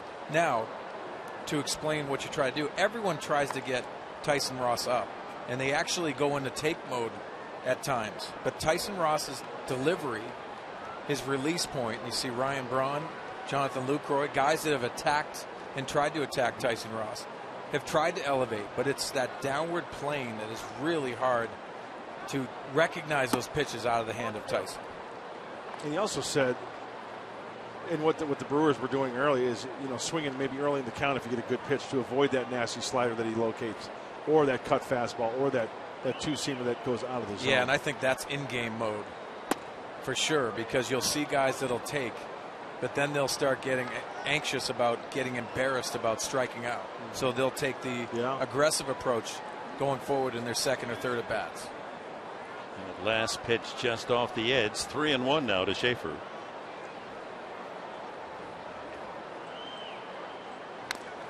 Southland technology with the Fox tracks. And I'm sure everybody was just jumping for joy, the opposing hitters against Tyson Ross, when they said, oh, he's incorporating a cutter now, too. Isn't that great? You're constantly trying to get yourself to that next level. And I really think that cutter came into play. You made a good point of it, too, today when you talked about Tyson Ross in our pregame. That cutter just gets them off that, because you're seeing some takes on that pitch. Inside. And for Ross, only his second walk tonight, tied with James Shields for the National League lead in most walks. That's his 83rd of the year. So 2 outs. Schaefer at first for Adam Lynn, the power hitting first baseman who knocked in a run and scored a run in the first inning.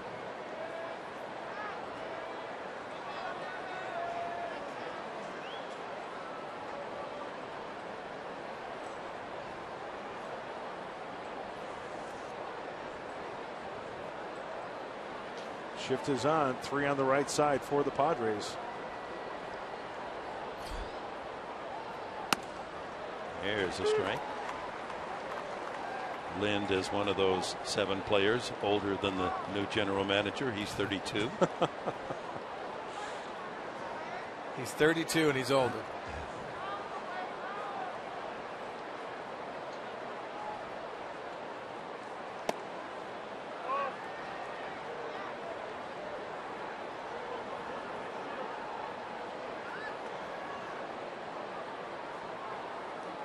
.75 the pitch count for Tyson.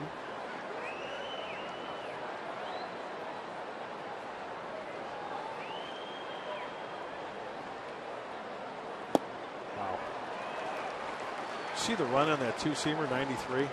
It's run and sink. Yeah. At 93 miles an hour. And Adam Lind is looking for one thing. He's looking for that slider in, that cutter in.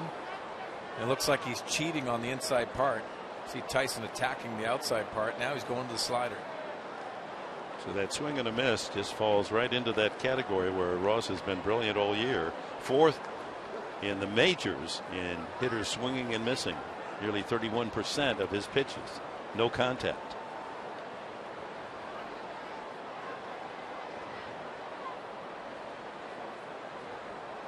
Oh. He takes on the inside corner. A couple of punch outs in the 5th. Total of 6 in the game for Ross. We're at the halfway mark in this one. 4.5 innings in the book. Ross with that strikeout pitch. Oh my. And the Padres with a 3-2 lead.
Don't know what's wrong with Matt Kemp, but he's kind of flexing that right wrist. Melvin Upton Jr. is going to hit for him here in the 5th inning. So he's got his 100th RBI and well-deserved perhaps innings off, as he's been as active as any Padre and among the most games played by anyone in the National League. So Melvin Upton Jr. to lead off the bottom of the 5th. Yeah, well, he's looking at his hand right now, and they're discussing it. And you know Matt's hurt if he's out of the lineup. So it'll be Upton, and Jerko. Melvin, Justin, and Jed.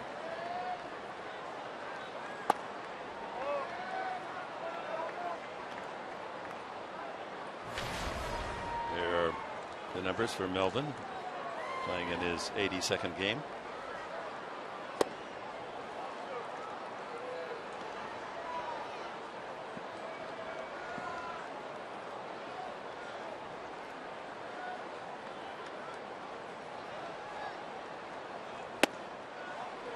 Three and 0.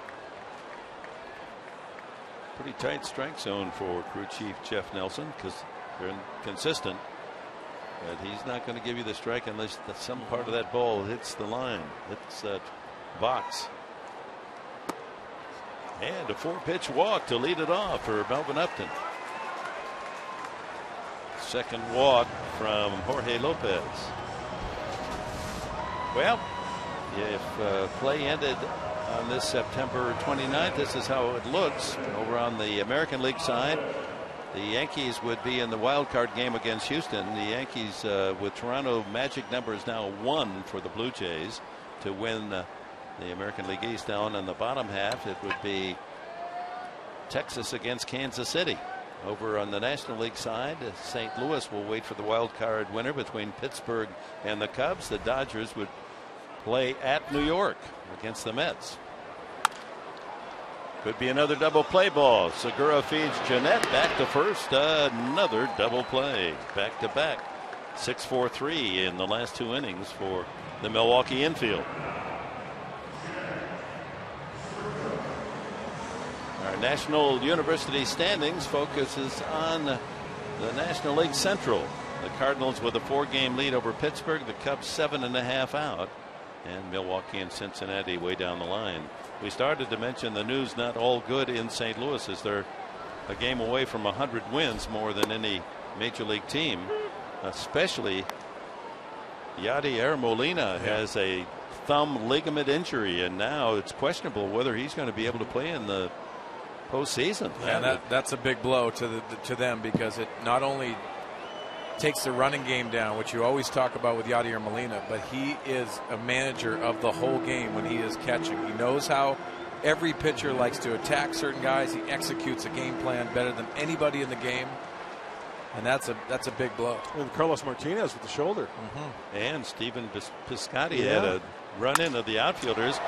Broken bat, looper into center field, and Jerko with a single. And now that double play, all the more important, turned by the Milwaukee infield in support of Lopez. Yeah, that was a nasty injury with Peter Borges. Oh my goodness gracious. So the talented rookie Piscotty will see whether he's going to be available. Well, you think about it too. They've dealt with a lot of adversity. Adam Wainwright is possibly going to be activated tomorrow as a reliever, which he's done before. They're always going to battle, and they're going to do everything they can, but it's who's next, and they've developed that mentality in St. Louis, and I think it goes a lot to the credit of Mike Matheny, the manager. Padres have 8 hits, 2 of them by the man at the plate, Corey Spangenberg, a single to left and a triple into the right field corner.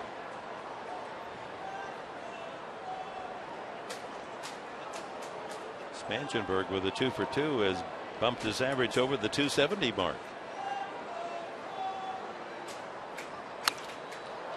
Slice to left, that'll make it into Souvenir corner.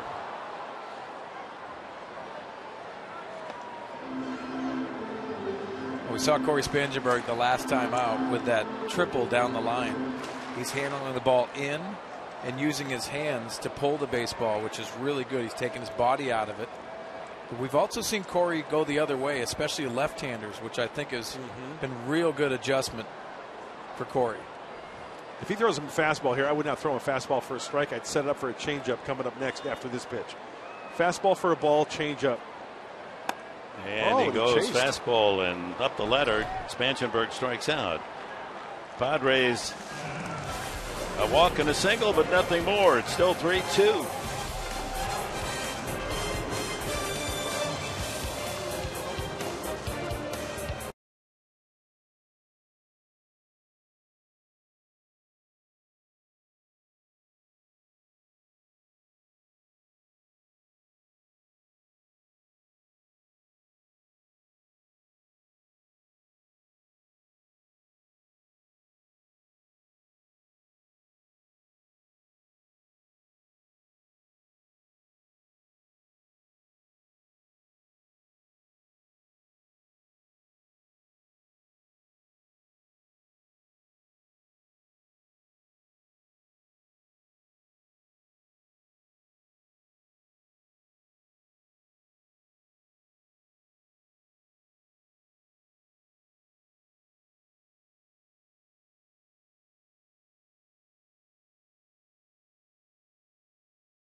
Well, last time up against Adam Lynn, we want to show how Tyson Ross is attacking, and it's not just a slider, it's a two-seamer on his arm side.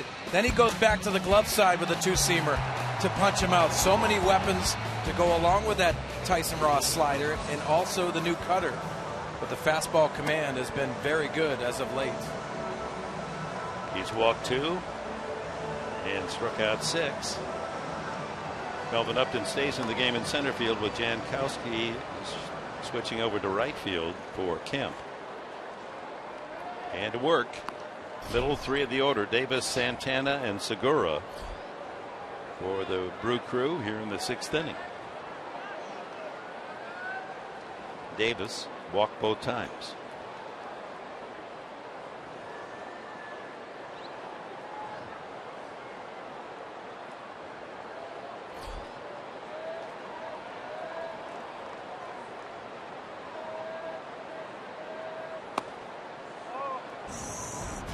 And a look at our Arco top tier profile. Chris Davis at the plate. Last 2 years, he leads all Milwaukee hitters in home runs. And with Ryan Braun out with the back issue, and pretty good company right there. Carlos Gomez traded Houston. Aramis Ramirez. Shot to the hole and through, and Davis with the leadoff single. And Mark Sweeney, you talk about it quite a bit, and I think it's a good little nugget for young hitters as well when you mention about the big part of the field. You know, Bill Schroeder, once again, the color analyst for the Milwaukee Brewers, talks about Davis using that big pie, that big part of the field, because of the success of the home runs that Chris Davis has been hitting and the way he's been hitting the ball since the second half. Well, Mark, you can't be afraid of driving the baseball. It might not be out of the ballpark, but obviously in Milwaukee, you can drive it to right center and center field, and it does travel. Santana has struck out both times facing Ross. Report from the clubhouse that Matt Kemp, right hand soreness, and leaving the game. Want to take any chances? You saw him flexing that right hand. Looked like it was a little swollen. 1-1. Half dozen strikeouts for Ross. First year as a big leaguer over 200, and he's now boosted his count to 211. Back toward the mound, and Ross makes the play to first. Davis, the tying run, moves to second.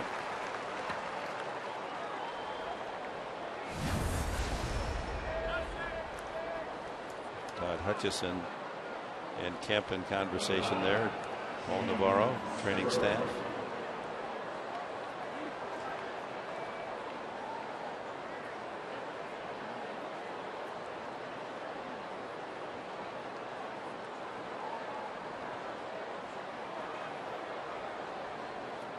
What's that all about? Alonso there raising a hand up over Kemp's head. Is he dizzy? Could be talking about anything. Don't know. Uh-oh, it drilled. If that's fair, it's gone. It is a home run. Gene Segura into the Western Metal Supply Company second deck. Number 6 on the season, and Segura, a rare home run off Tyson Ross. Only the 9th offered all season long. And he circles the bases and gives Milwaukee a 4-3 lead.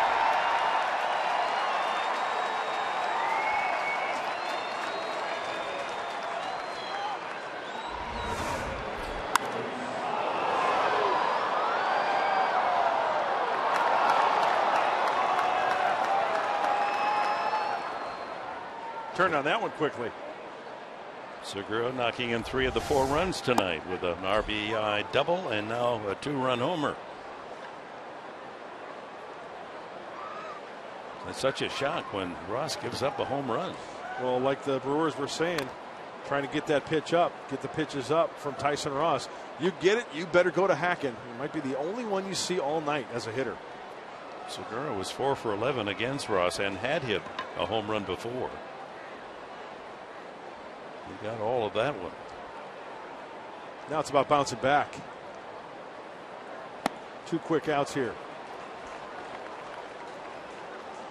22-year-old Luis Sardinas Fly to left and took a third strike. Mark, I'm sure you've played with pitchers that after a home run, bang, bang. Yeah. Right? Big key. And he takes out Sardinas in a hurry. It's one of those mentality things that you get frustrated and it locks you back in. You think about the concentration level, and here it is for Tyson Ross. Can't let it affect you. Brings up the number 8 hitter, catcher Martin Maldonado. He's grounded sharply to short and flied to center.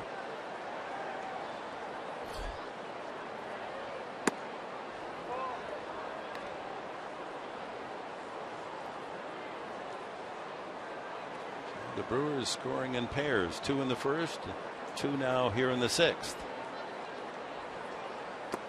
2-0.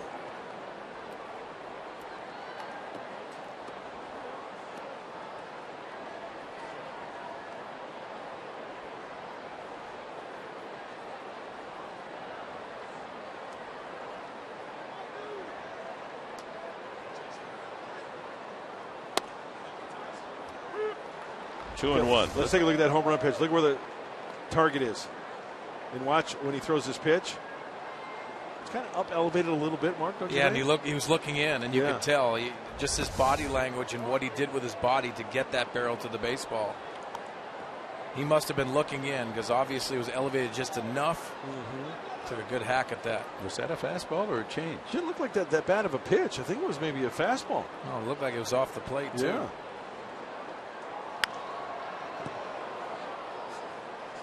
Full count now, Maldonado. Hope you'll be out with us tomorrow night, 6:30 our TV time here on Fox Sports San Diego. Well, there it is. It tells the story right there. Brewers on the first 2 pitches, 6 for 9. Really tells you the philosophy that the Brewers hitters have taken tonight. And if you sit back and wait, you're going to get punched out 50% of the time. That's great math, by the way. Well, dramatic difference, isn't it? I think Mrs. Conway would be very excited about my math. Shallow fly. Upton calls for it, and that'll do it. But single Davis, home run Segura, and Milwaukee back in front by 1.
And a Jorge Lopez, and it's all about location, especially at the big league level.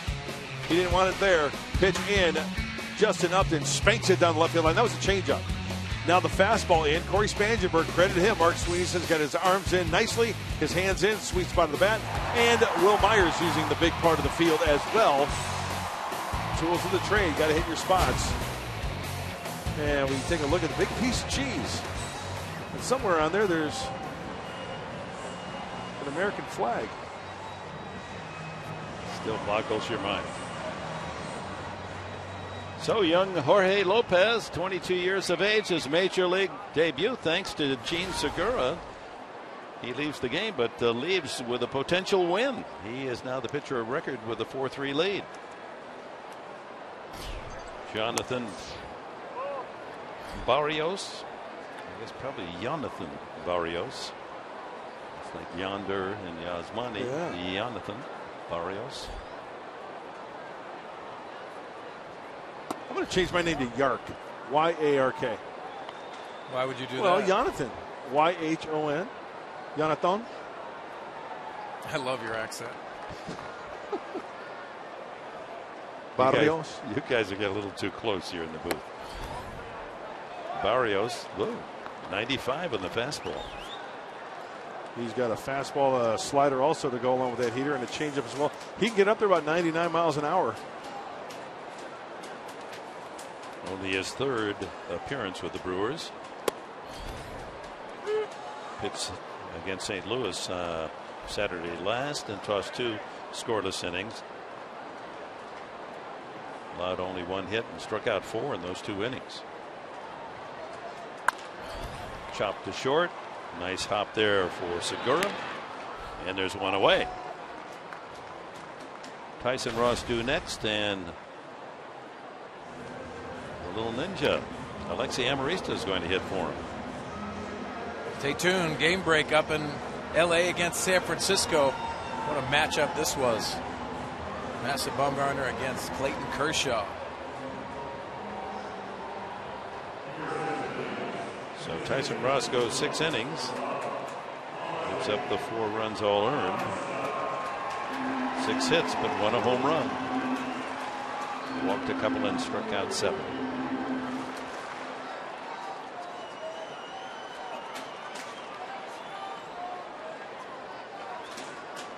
Amarista checks in at 210.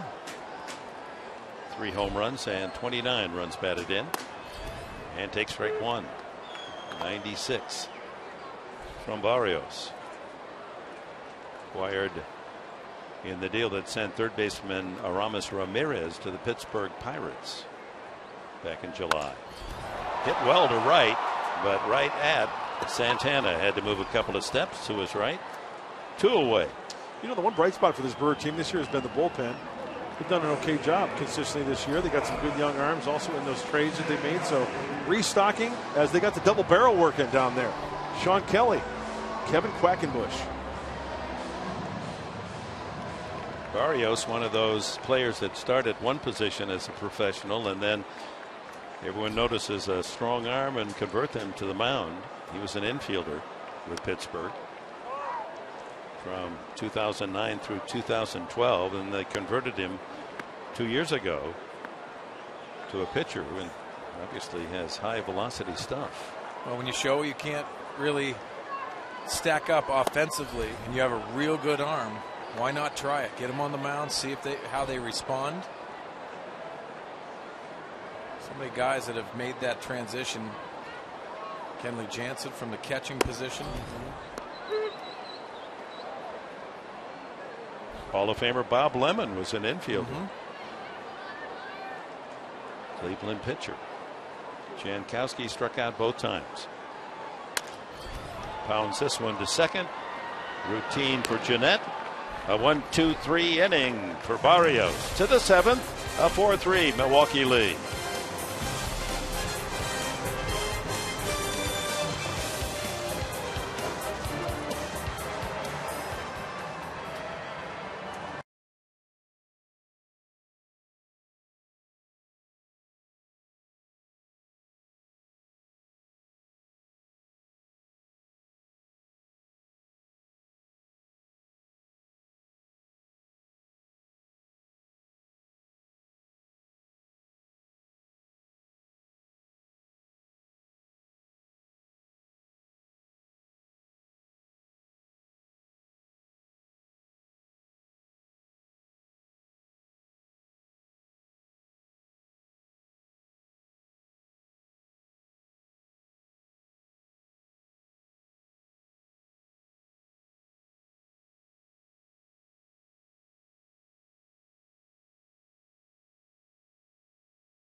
Hernandez of the Dodgers goes deep to left center off Madison Bumgarner, and the Dodgers have taken a 4-0 lead in the top of the 7th. They win that game, they clinch the National League West, and they've got Clayton Kershaw on the mound through 6 innings. He's allowed 1 hit. As we welcome you back to downtown San Diego, Petco Park, Kevin Quackenbush comes in to work the top of the 7th inning with the visitors from Milwaukee leading 4-3. And that 7th inning guy that's so important for Kevin Quackenbush. This is his 55th game. You know, at times Kevin Quackenbush has gone out there, had a quick inning, sometimes gives up some hits and maybe a long ball, but this is a very important inning for Kevin to hold them at 4 runs. See if the Padres can get back on it. You have to feel for Tyson Ross. Again, he pitched much too well to not win the game, and he might have to take a loss. A rare home run against him, only the 9th all season. He has been the best in all of baseball, allowing fewest home runs.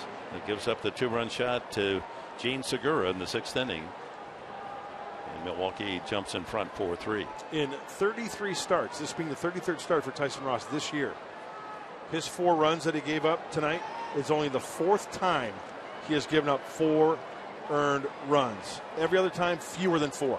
Amazing, and yet has only 10 wins. Shane Peterson pinch hits for Barrios to start the 7th inning, then the top of the order.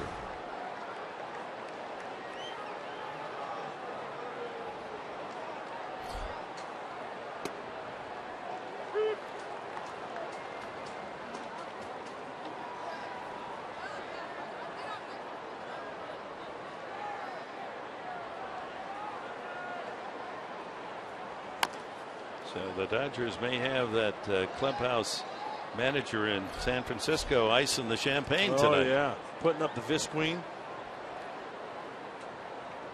Things get messy in that clubhouse. That's when the men will be boys.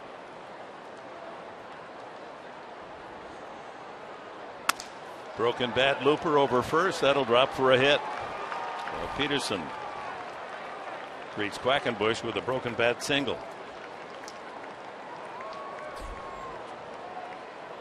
That's frustrating, Dick, as a pitcher. You make a good pitch, you get a guy's kitchen, snappage, single. A reminder, our game is presented as always in HD by Sony. Jeanette, 2 singles and a ground out tonight.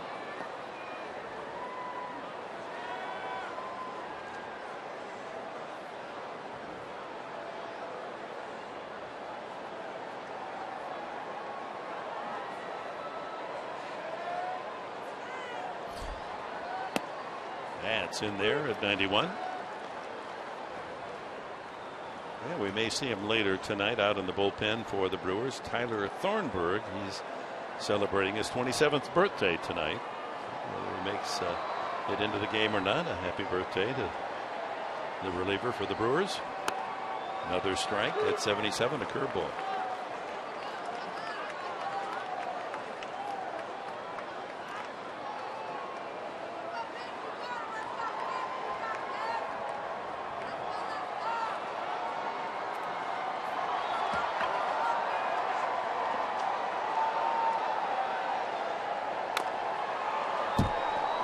Kevin's getting on top of that yacker from Quacker very nicely. I like it. Good tilt on that curveball from Kevin Quackenbush.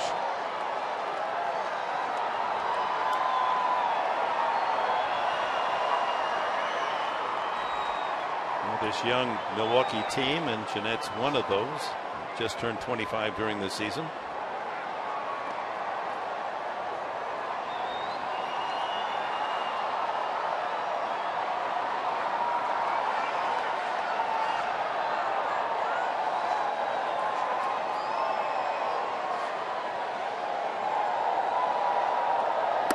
Nice pitch. Strike 3.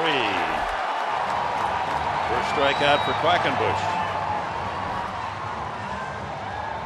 Tonight on SD Live, James Shields stops by the studio and looks back at the 2015 season. We'll sit down with Mike Pomerantz, who does a great job on that show. Coming up tonight after Padres Live right here on Fox Sports San Diego. Shields just come in from the basketball court. Yeah. Huh? Sweet T-shirt there by Juego G. Logan Schaefer grounded out, fouled out, and walked.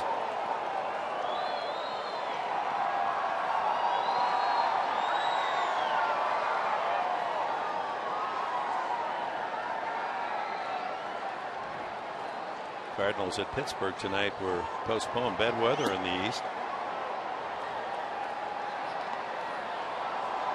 Got some storms coming through, huh? Yeah. Atlanta beat Washington 2-1. Boy, the national season up in flames, huh? Hey, when you have something like that on the bench, the guys talked about in the pregame show between Jonathan Papelbon and Bryce Harper, that's when you know that's sinking pretty low right there for a club.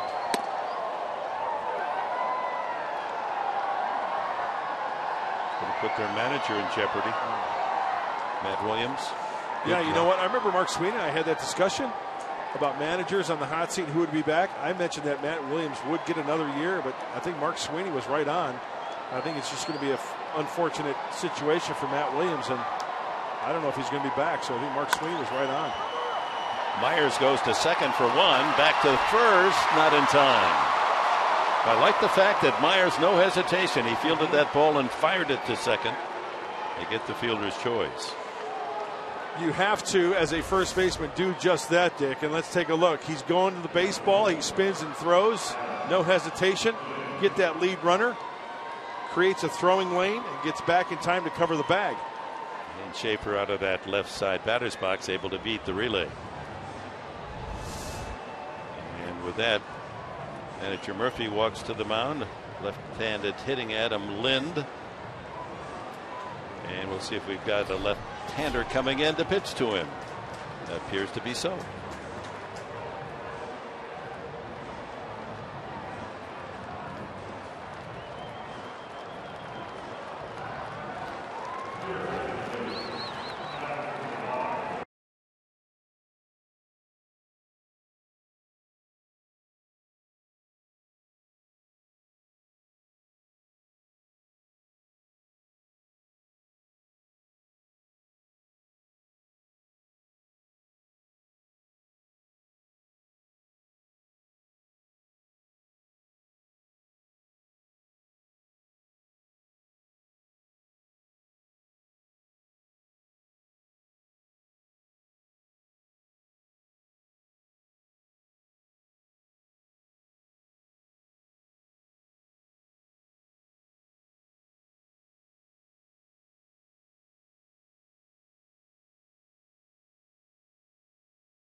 As we promised you earlier in the game, selected the Data Strong fan photo of the game. Tweet your strongest fan photo too. Hashtag SD Data Strong fan. You might just see yourself. Hey, rocking the fedoras. Thank you, Nancy, at Telegram 51.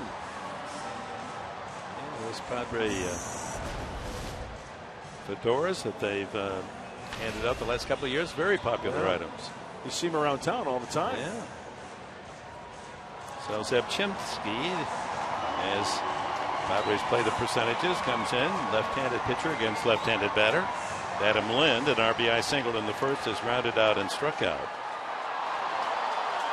Logan Schaefer safe on the fielder's choice at first base, 2 outs here in the top of the 7th.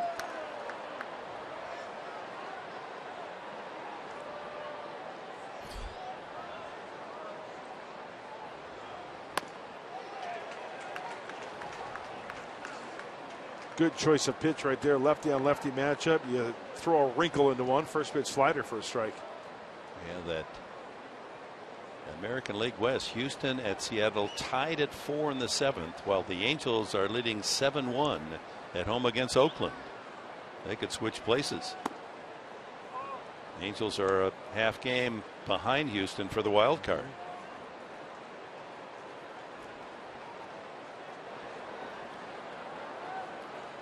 Be sure to stay with us for Padres Live, the post-game show. Bring you up to date on all the playoff possibilities. We're getting close.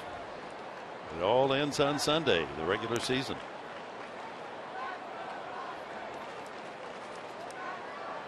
Dodgers are 2 innings away from clinching with a 4-0 lead at San Francisco.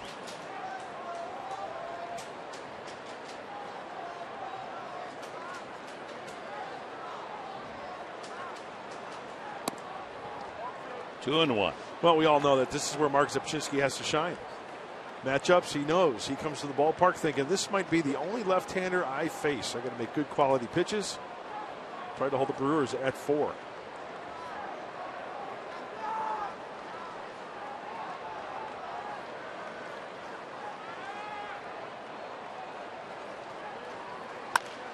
And right at Jerko. He'll go the long way. Inning is over. Bottom of the 7th. The Padres will hit from the top of the order.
Presents Padres Baseball, brought to you by Sequan Casino. Play, win, together in the heart of San Diego.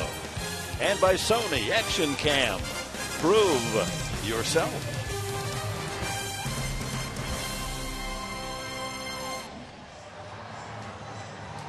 Padres hoping to get hot here in the bottom of the 7th inning, trailing 4-3, and Jeremy Jeffress, right-handed pitcher, comes in for the Milwaukee Brewers. Jeffress, check his marks, 70 appearances, a very busy man, and a 5-0 record. So he's been there at the right time to pick up some victories. Yeah, that's a heavy workload. Anytime a reliever gets above 70 games, decent numbers as well, almost a strikeout per inning pitched. Less luck against lefties, hitting 281 against him. Righties have hit 3 home runs. Dick, he's pretty much a 2-pitch pitcher, fastball, curveball. Mid-90s, averaging on the fastball. He's got some sink to it.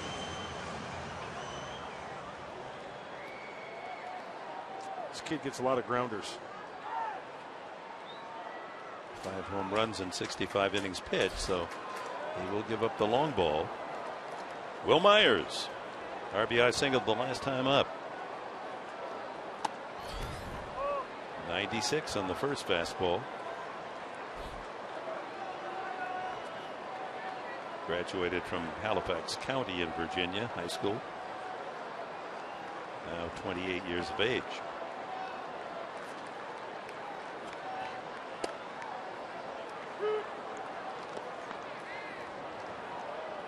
Released by the Toronto Blue Jays last year, Jeffress.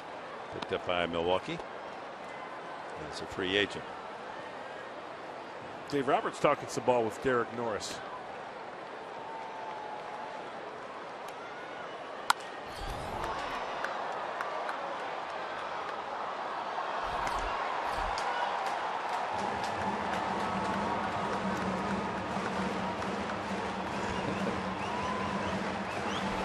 No, you can't beat fun of the old ballpark. You can't beat getting a baseball souvenir. That when you consider the cost of that baseball and how much joy it brings. Yeah, no question about it. High value. Strike 3 called, and Myers knew it. Fastball on the outside corner. And that brings us to our Cholula flamethrower.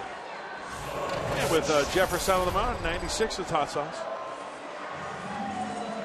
I don't like to go overboard on this. No, I noticed that. visiting. Yeah, I think that's fair. I mean, I think fans get that. You just kind of swallow the hot sauce, you know. But when the when the Padres hit 96, yeah. then you breathe the hot sauce. Hey, if it's one of our guys, That would, if it had been 96, then what would you oh, say? hot sauce. Yeah. Solarte to left field, but right at Davis for the second out. So 1 for 4 for Jan as he returns to the starting lineup, and we return to our closed captioning, of course, brought to you by Wiener Schnitzel. It was an awesome sight the other night. The eclipse, blood moon, living out east. We got out of our double wide trailer and we looked out to the east as it was rising above Bell's Bluff. It was magnificent. Did you take any shots of it? We did. Photos? In fact, you know what we did? My daughter and I, we were out there. I had my binoculars, and she put her iPhone up to the binoculars, and we got it. Really? The picture through the binoculars. Ooh. Is that how? That's how what it looked like. Kind of. It was more kind of like shaded. Mm-hmm. Oh, who's working the buttons down there? Yeah, once in a blue moon. A ball and a strike to Melvin Upton, who's hitting in Matt Kemp's spot. Hit for him in the 5th inning. Kemp out of the game with a sore hand, and Upton walked.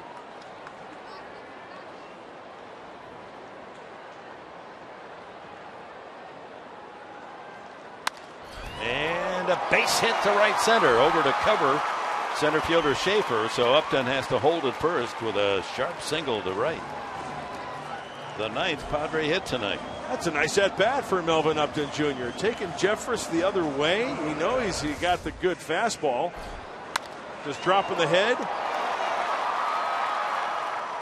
Scooter Gennett playing him a little bit to go the other way. Yeah, Scooter was right, just out of his reach. Now that brings up kid brother Justin. Tying run aboard. And Melvin, a good base runner. Let's see him try to pill for second.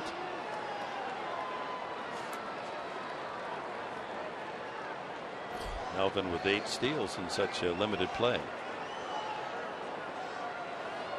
Commanding lead. Ooh, my 95-mile-an-hour fastball in his wheelhouse.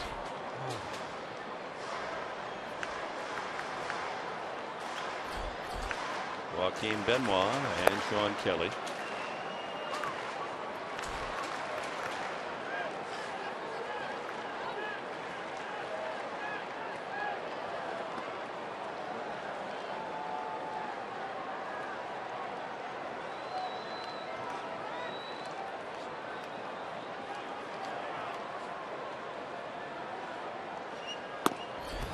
Two. Tied him up inside. 96. Fastball right down the middle. Fastball riding up and in.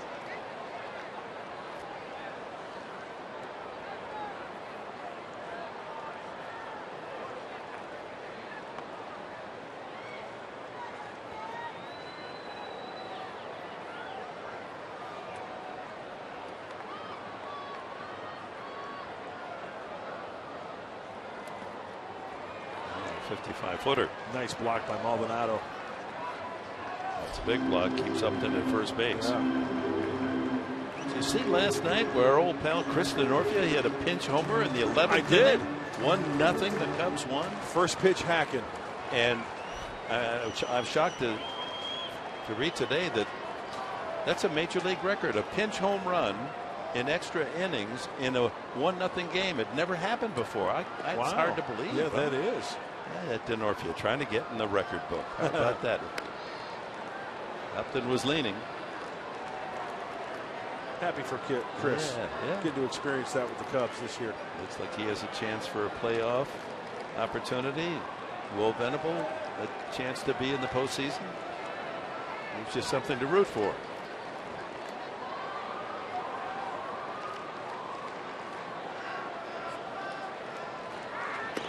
Ooh, that's got him. He tempted fate, a little too big a lead. And Upton has been picked off again. That's happened before this year. Corey Blazer there, the first base umpire. Let's look at it again. He was leaning the other way. And he's out. No argument there. So to the 8th inning, 4-3 Brewers.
The Padres. Top of the 8th inning. Mark and I are working on Padres Live, the post-game show, which will be brought to you tonight by Cox Communications. We're going to be joined by Fox Sports San Diego MLB insider Scott Miller. And one of the topics we're going to go over is the candidates for the National League Cy Young. We've been hearing all year, I think, Greinke, Kershaw, certainly, but Arrieta with a full-on press, and he might have a little legitimate shot. That's exactly what he's done, full court press, especially after the no-hitter up in Los Angeles, which was really the benchmark for his season. It's going to be interesting to debate this topic. All right, so we'll talk about that on Padres Live, the post-game show, plus highlights from around the league when we see you after the final out. Dick Enberg and Mark Grant. Gents. All right, thank you, Mike and Mark.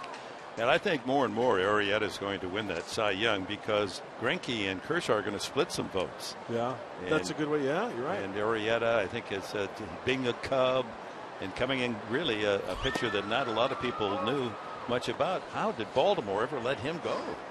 Wow. Never really had bad numbers, but he is really turning around this year. Everything working for him. Yeah, Sean Kelly enters for his 51st game of the year. Trying to hold the Brewers. Nice numbers, lefties and righties alike. That'll go over the screen. Fans down behind home plate. Chris Davis, the cleanup hitter, then Domingo Santana and Gene Segura. Segura, the hitting star tonight, the shortstop with an RBI double in the first and a 2-run homer off Tyson Ross in the 6th to account for 3 of the 4 runs.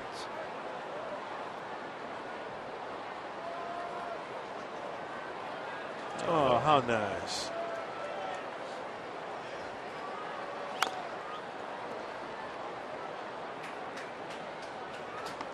Davis with 20 home runs since the All-Star break. Only 6 prior to the Midsummer Classic, which, of course, will be hosted by the San Diego Padres next July. How sweet is that going to be? It's going to be fabulous. Oh, yeah. Everything about it, all the lead up, and the whole week. Yeah. The home run derby's become a big deal. Absolutely. They packed the place. place will be packed for the home run derby. So we probably will be moved out of our seats, right? These seats. Probably. So we're going to have to start working on something here. Use your influence, okay? How about those Jerome's best seats in the house? Why that don't would they be put us- bad. Yeah, put us there. That's a good idea. I think Jerome's had a campaign for that. After all, we've been selling that all year. Look at all the grub you get too. Yeah. Wouldn't you notice? Hey, guys. Having a good time, huh? Yeah, you betcha. Those are great seats. Back with the 2-2.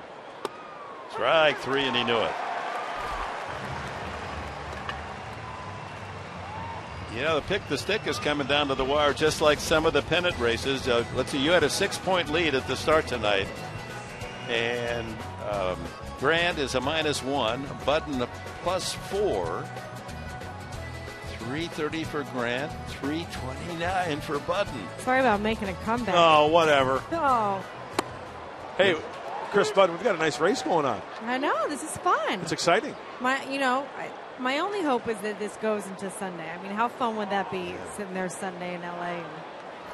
Dick, who are you rooting for? The Hammer. Chris the Hammer Budden? Yeah, the Hammer. What else is in that toolbox, Budden? That's about it. Okay. I hope you win, Chris. I'm not very handy. No, you don't. Yeah, I do. No, you don't. I appreciate it, but don't lie to your viewers. Before I come to the ballpark today, I actually cleared off a little spot on my desk at home for the gnome. Did you really? Yeah, I did. The gnome doesn't stay with you all year? No, it's back at the headquarters. Yeah, you have to give it back in Duluth. It's because Mark broke it last year. They No, I had to fix did it. not. They bring it out by Brinks right after the season's With over. the white gloves, it's like the Stanley Cup. Oh, yeah. It's just, then you get to walk around, like Chris will be able to walk around her neighborhood and hold it high. You get a day with the gnome? Yeah. Uh-huh.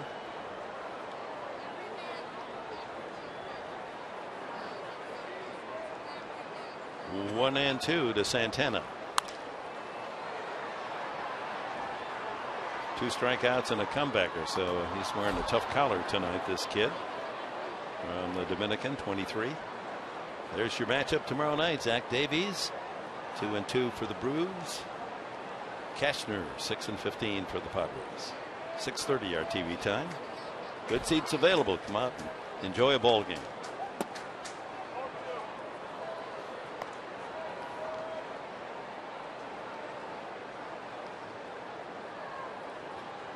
If I win that gnome, I'm going to put a big spotlight on it right outside our double wide. Right outside the steps there. We have a little canopy that comes out the side of the double wide there.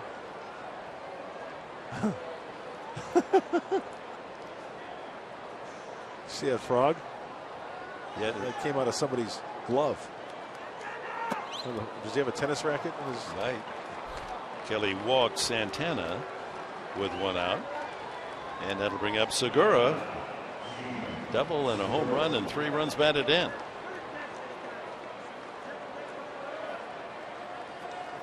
They're really considering up in our headquarters in Duluth to actually pronounce that Gnome. I mean, it's just to make it distinctive.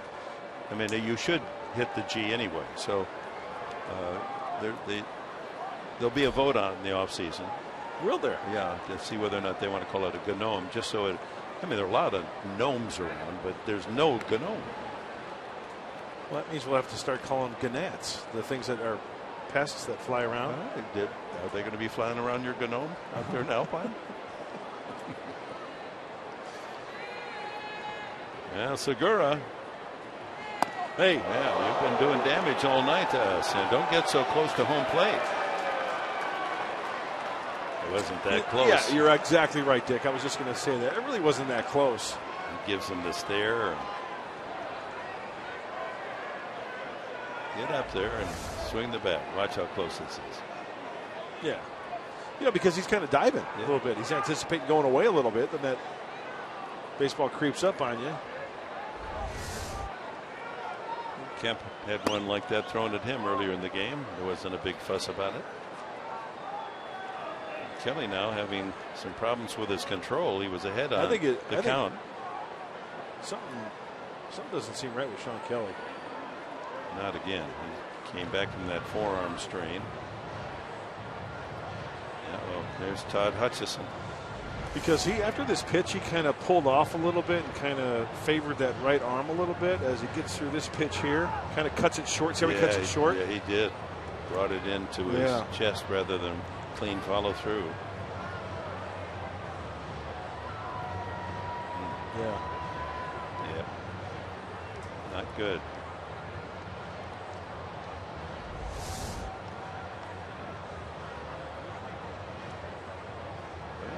He chased the manager and the trainer away. He wants to stay in there. Just an awkward delivery, apparently. But he's having trouble throwing strikes. Got 6 in a row out of the strike zone. 5 in a row.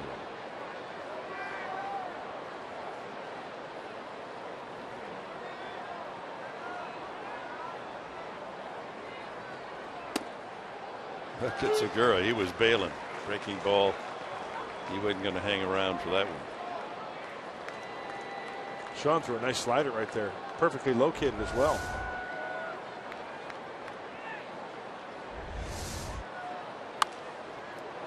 And the count levels at 2-2.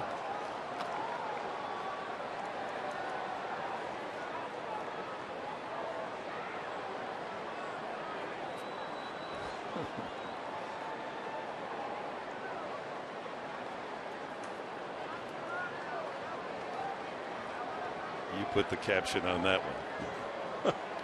Another slider coming right here. And another foul off in the same place.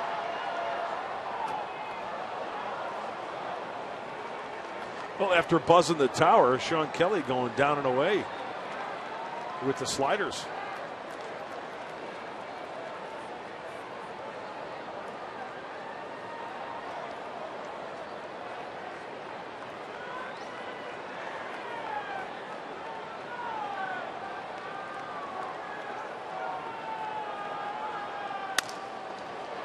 One hopper to Jerko, and first a double play.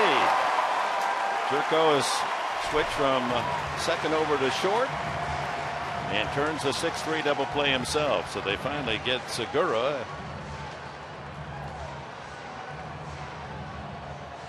What's this all about? Is Craig Counsell going to challenge? Too much time anyway. He's not going to challenge. So, double play. That's it for the Brewers. And well, it was close, wasn't it?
Insurance.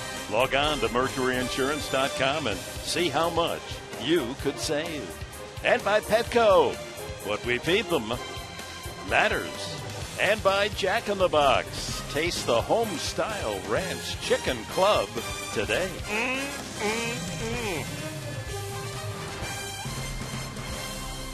Moon over my city.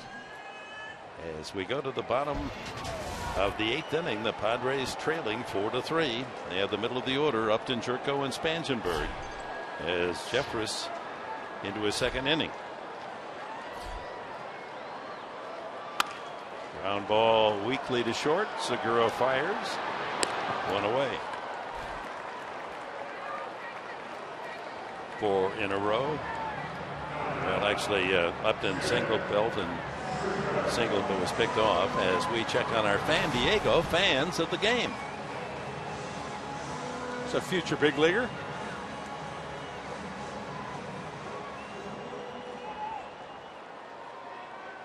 Yeah, we've got a good core of young talent here tonight. Jed Jerko a single and ground out, struck out. One swing away from tying it up here. Yeah, bloop and a blast somewhere. Padres have out hit the Brewers 9-7, but the 1 home run, Segura, came with a man on. Padres were leading 3-2 at the time.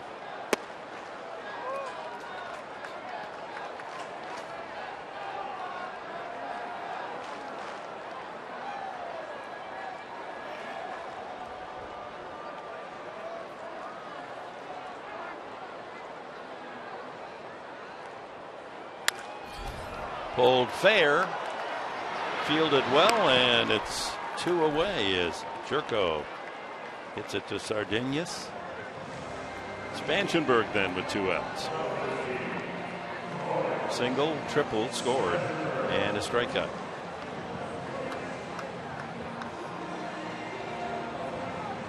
So Spangenberg is Chris Button's pick. Yep. Good for 5 points tonight. 4 points with a strikeout. But he's got this at bat. She could take the lead on you here, Mud. Yes, she can. I know. I'm shaking in my boots.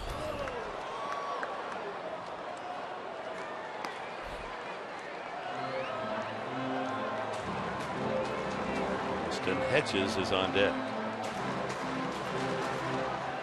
And of course, Derek Norris is available. Brett Wallace available. And Norris is in the on-deck circle now.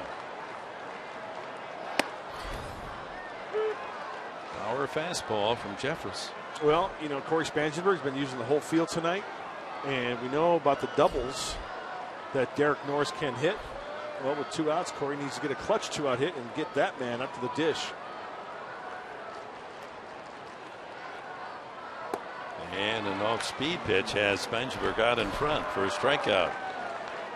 -1 for Chris Button and a 1-2-3 inning for the Padres.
6 for the season. This double play, one of the great plays of the season for the Padres. Amarista glove flip blindly, catch bare hand Jerko, throw to first for a double play.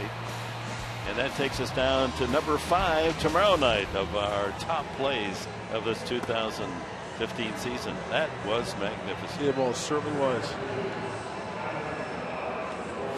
John Edwards is the new pitcher for the Padres, the 5th used by Pat Murphy tonight. I really like what I've seen with John Edwards out on the hill. Fastball, curveball, slider. And look at the splits, 188, 091. A little high on the walks. That's something that can be worked on. 11 strikeouts and 8 and 2/3 innings pitched for John Edwards. Big, tall right-hander. He'll be facing Luis Sardinas, Martin Maldonado, and the pitcher's spot.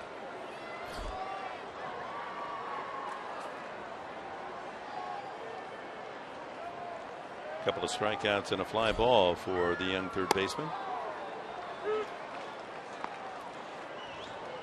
94 on the first fastball.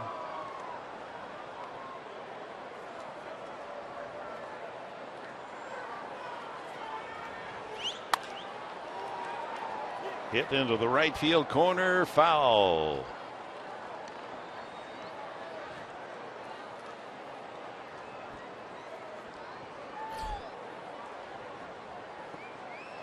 Signed at age 16 rather, Sardinas by the Texas Rangers. There's their closer, Eddie Rodriguez.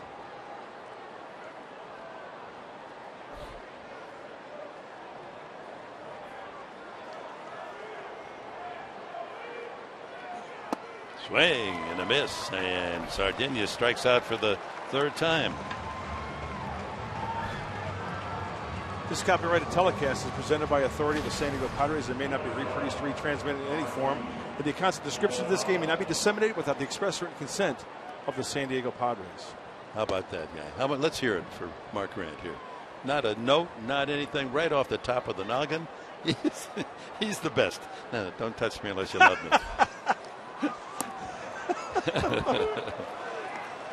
So 1 out to Martin Maldonado. That big breaking ball had Maldonado given ground. Seems like yesterday in Peoria, doesn't it? Partner? Man. Yeah, there were some high moments, but certainly it'll go down as a disappointing year. Yeah. And so much was expected.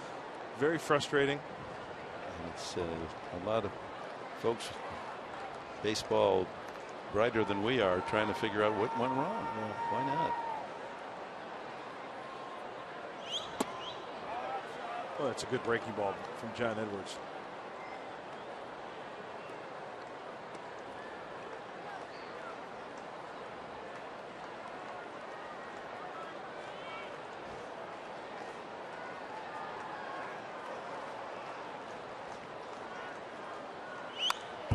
Well, that Taco Tuesday can bring him out. The attendance announced tonight is 36,074. It's a lot of tacos. Yeah, that's sold tickets. Some folks perhaps don't favor tacos. You know, happens. I love tacos. So we can count you as 2, right? How come we didn't get any up here? We've got a couple All bucks. season long, I'll spring. for $1. Come on. I'll even buy 2 for you, 2 for me. Hodad's. We didn't get any Hodad's hamburgers either this year.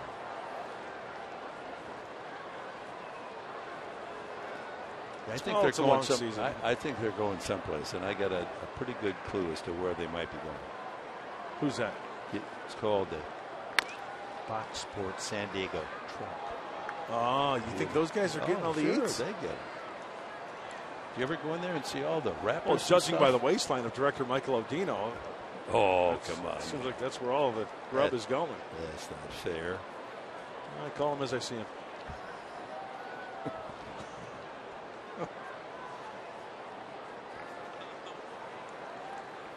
Two and two. Nice. Swing and a miss. A couple of strikeouts for Edwards. The more you see, the more you like. 2 away. When he stays on top of that breaking ball, he gets great rotation and good tilt down and away. And Maldonado on the front side exposed.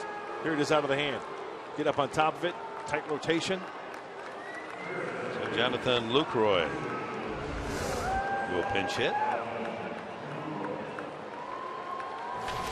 Not behind the plate because of symptoms of concussion. Didn't want to take any foul tips off that mask.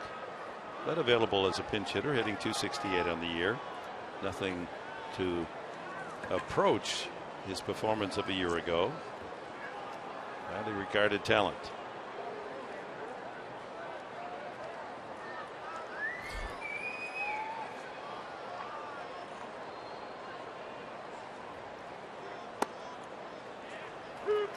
First pitch strike.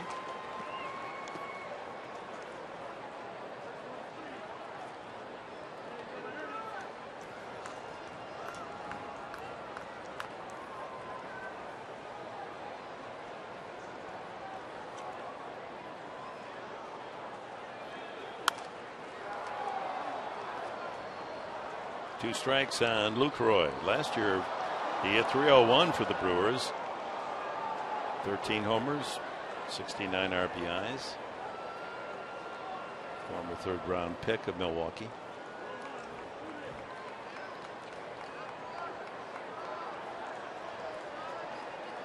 He got votes for most valuable player. He was fourth. Yep. Behind Kershaw, Stanton, and McCutchen.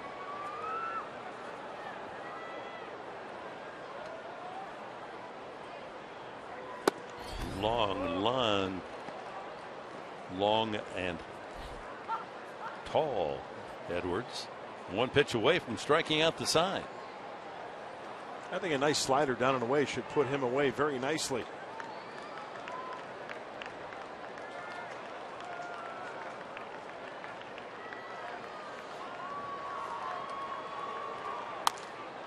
Out of play, looking ahead to the bottom of the ninth inning in this 4-3 game. Padres have the lower third in the order. You got a bloop and a blast on that scorecard next half inning? I'm just looking for that, and I think there might be one there. You've got to search for it. Doesn't just jump out at you. Right. You know, got to see first who the players are going to be involved. Of course, it's going to be against Rodriguez, the closer. That's not going to be easy.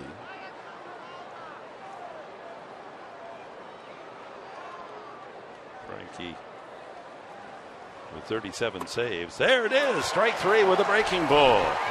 He punches out the side. John Edwards. Padres need a run or two. Coming up, bottom of the ninth.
Gene Segura doing something that few have accomplished this year. Hit a home run off Tyson Ross. Only the 9th time that's happened all year long, and it came with a man on back in the 6th inning and gave Milwaukee the lead. They now enjoy 4-3. Our Bill Howe play of the game. So Frankie Rodriguez comes in. It's like Derek Norris and Brett Wallace are going to be involved as pinch hitters here in the bottom of the 9th inning. Well, Dick, as you mentioned, last half inning, 37 saves for Francisco Rodriguez. 3-pitch pitcher, fastball, changeup, curveball. He really throws a lot of changeups. He's not overpowering it. Fastball about 88 to 91. You can see the splits there. Nice looking splits. Lefties, 214. He doesn't have that electric stuff that he had back 13 years ago as a rookie with the Angels going to the World Series. But, you know, as he's matured, maybe not the demanding fastball, but he's got all the action, all the little quirks that a relief pitcher needs. He's made the adjustment to stick around in this league and be very successful. Derek Norris will bat for Hedges leading off. Austin went 0 for 2 tonight with a walk.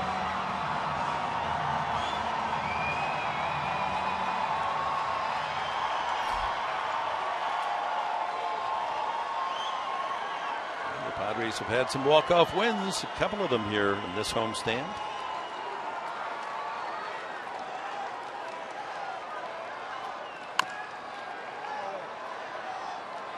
Norris comes out swinging, foul ball.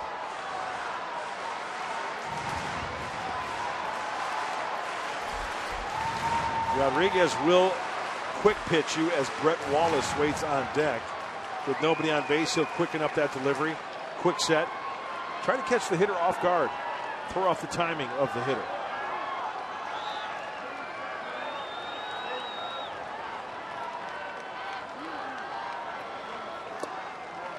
One and one. There's the changeup.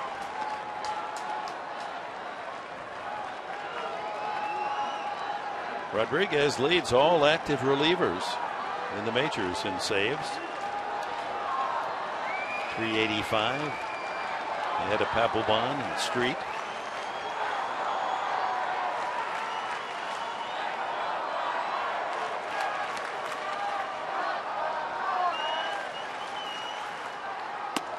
Breaking ball misses, 2-1.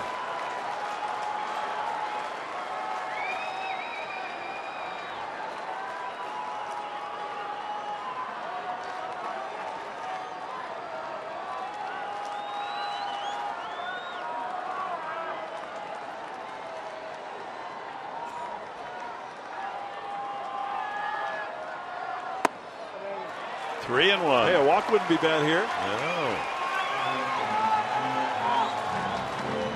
He's a nibbler.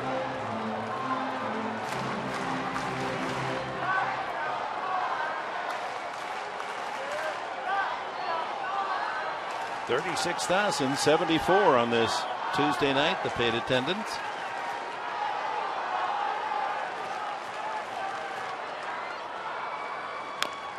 Fouled at the plate.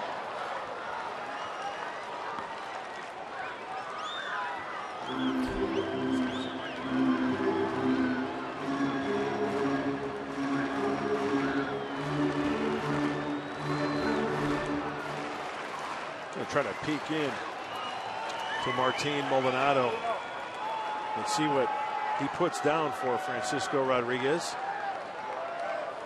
Fastball away.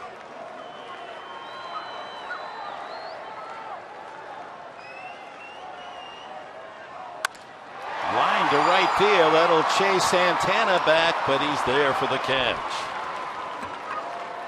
Well, news comes in from San Francisco. The LA Dodgers are champions of the West. They beat the Giants tonight. Here's the final out. 8-0. Kershaw with a shutout. And the team with the richest payroll in baseball, all that talent, is headed to the playoffs. And at the moment, I guess it's official. They'll open in New York against the Mets.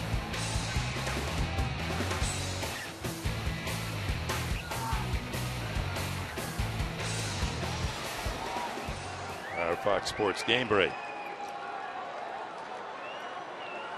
It's not official, folks. Don't run to Vegas tonight. But it looks as if that's going to be the matchup. Well, we know that Brett Wallace loves to hit the first pitch fastball. The home runs are evident of that. He's got some pop. So Rodriguez counters with a first pitch curveball for a strike. 4 of those 5 home runs, pinch homers for Wallace. Tough off the bench. Shift on. Wild wave, 0-2. First baseman Lind could take just one little half step to his left and be standing on the foul line. He's going to protect against the double.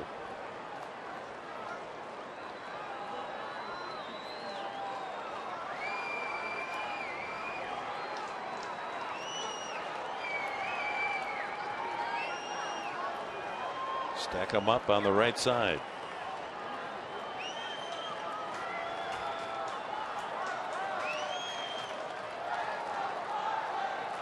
Jankowski would be next.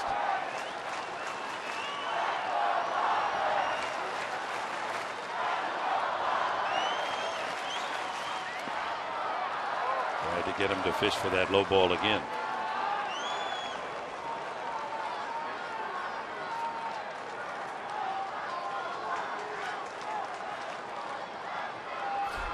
Greg Kimbrell just in case. 4-3 Brewers here in the bottom of the 9th.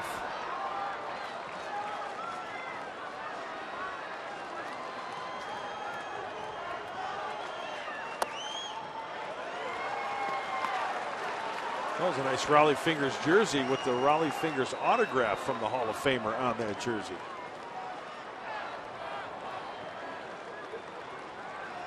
Good take there as Rodriguez again trying to expand that strike zone. They can fish for something off the plate. After he swung at that second pitch in the dirt. And he gets him anyway, that one in the dirt. So just 5 straight pitches below the knees, and the Padres are down to their final out. It was the changeup. His secondary pitch throws more than the curveball. That is the changeup. He's got confidence in his catcher. Martin Maldonado smothered that one, keeping in front of him to complete the 2-3 putout. It's up to Travis Jankowski. Flickering hopes here. Bottom of the 9th, 4-3. He has struck out twice and grounded out tonight. If he can get aboard, Will Myers have another chance.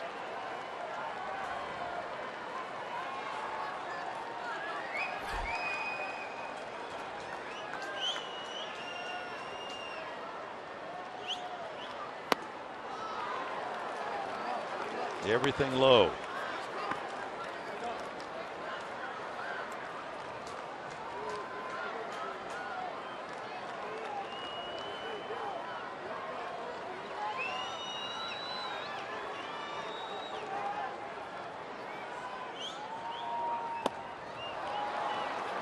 He made Wallace look bad on the strikeout of the pinch hitter Wallace and Jankowski. Down 2 strikes. And Craig Kunzel on the edge of a win tonight. That'd be 4 in a row, Milwaukee over the Padres.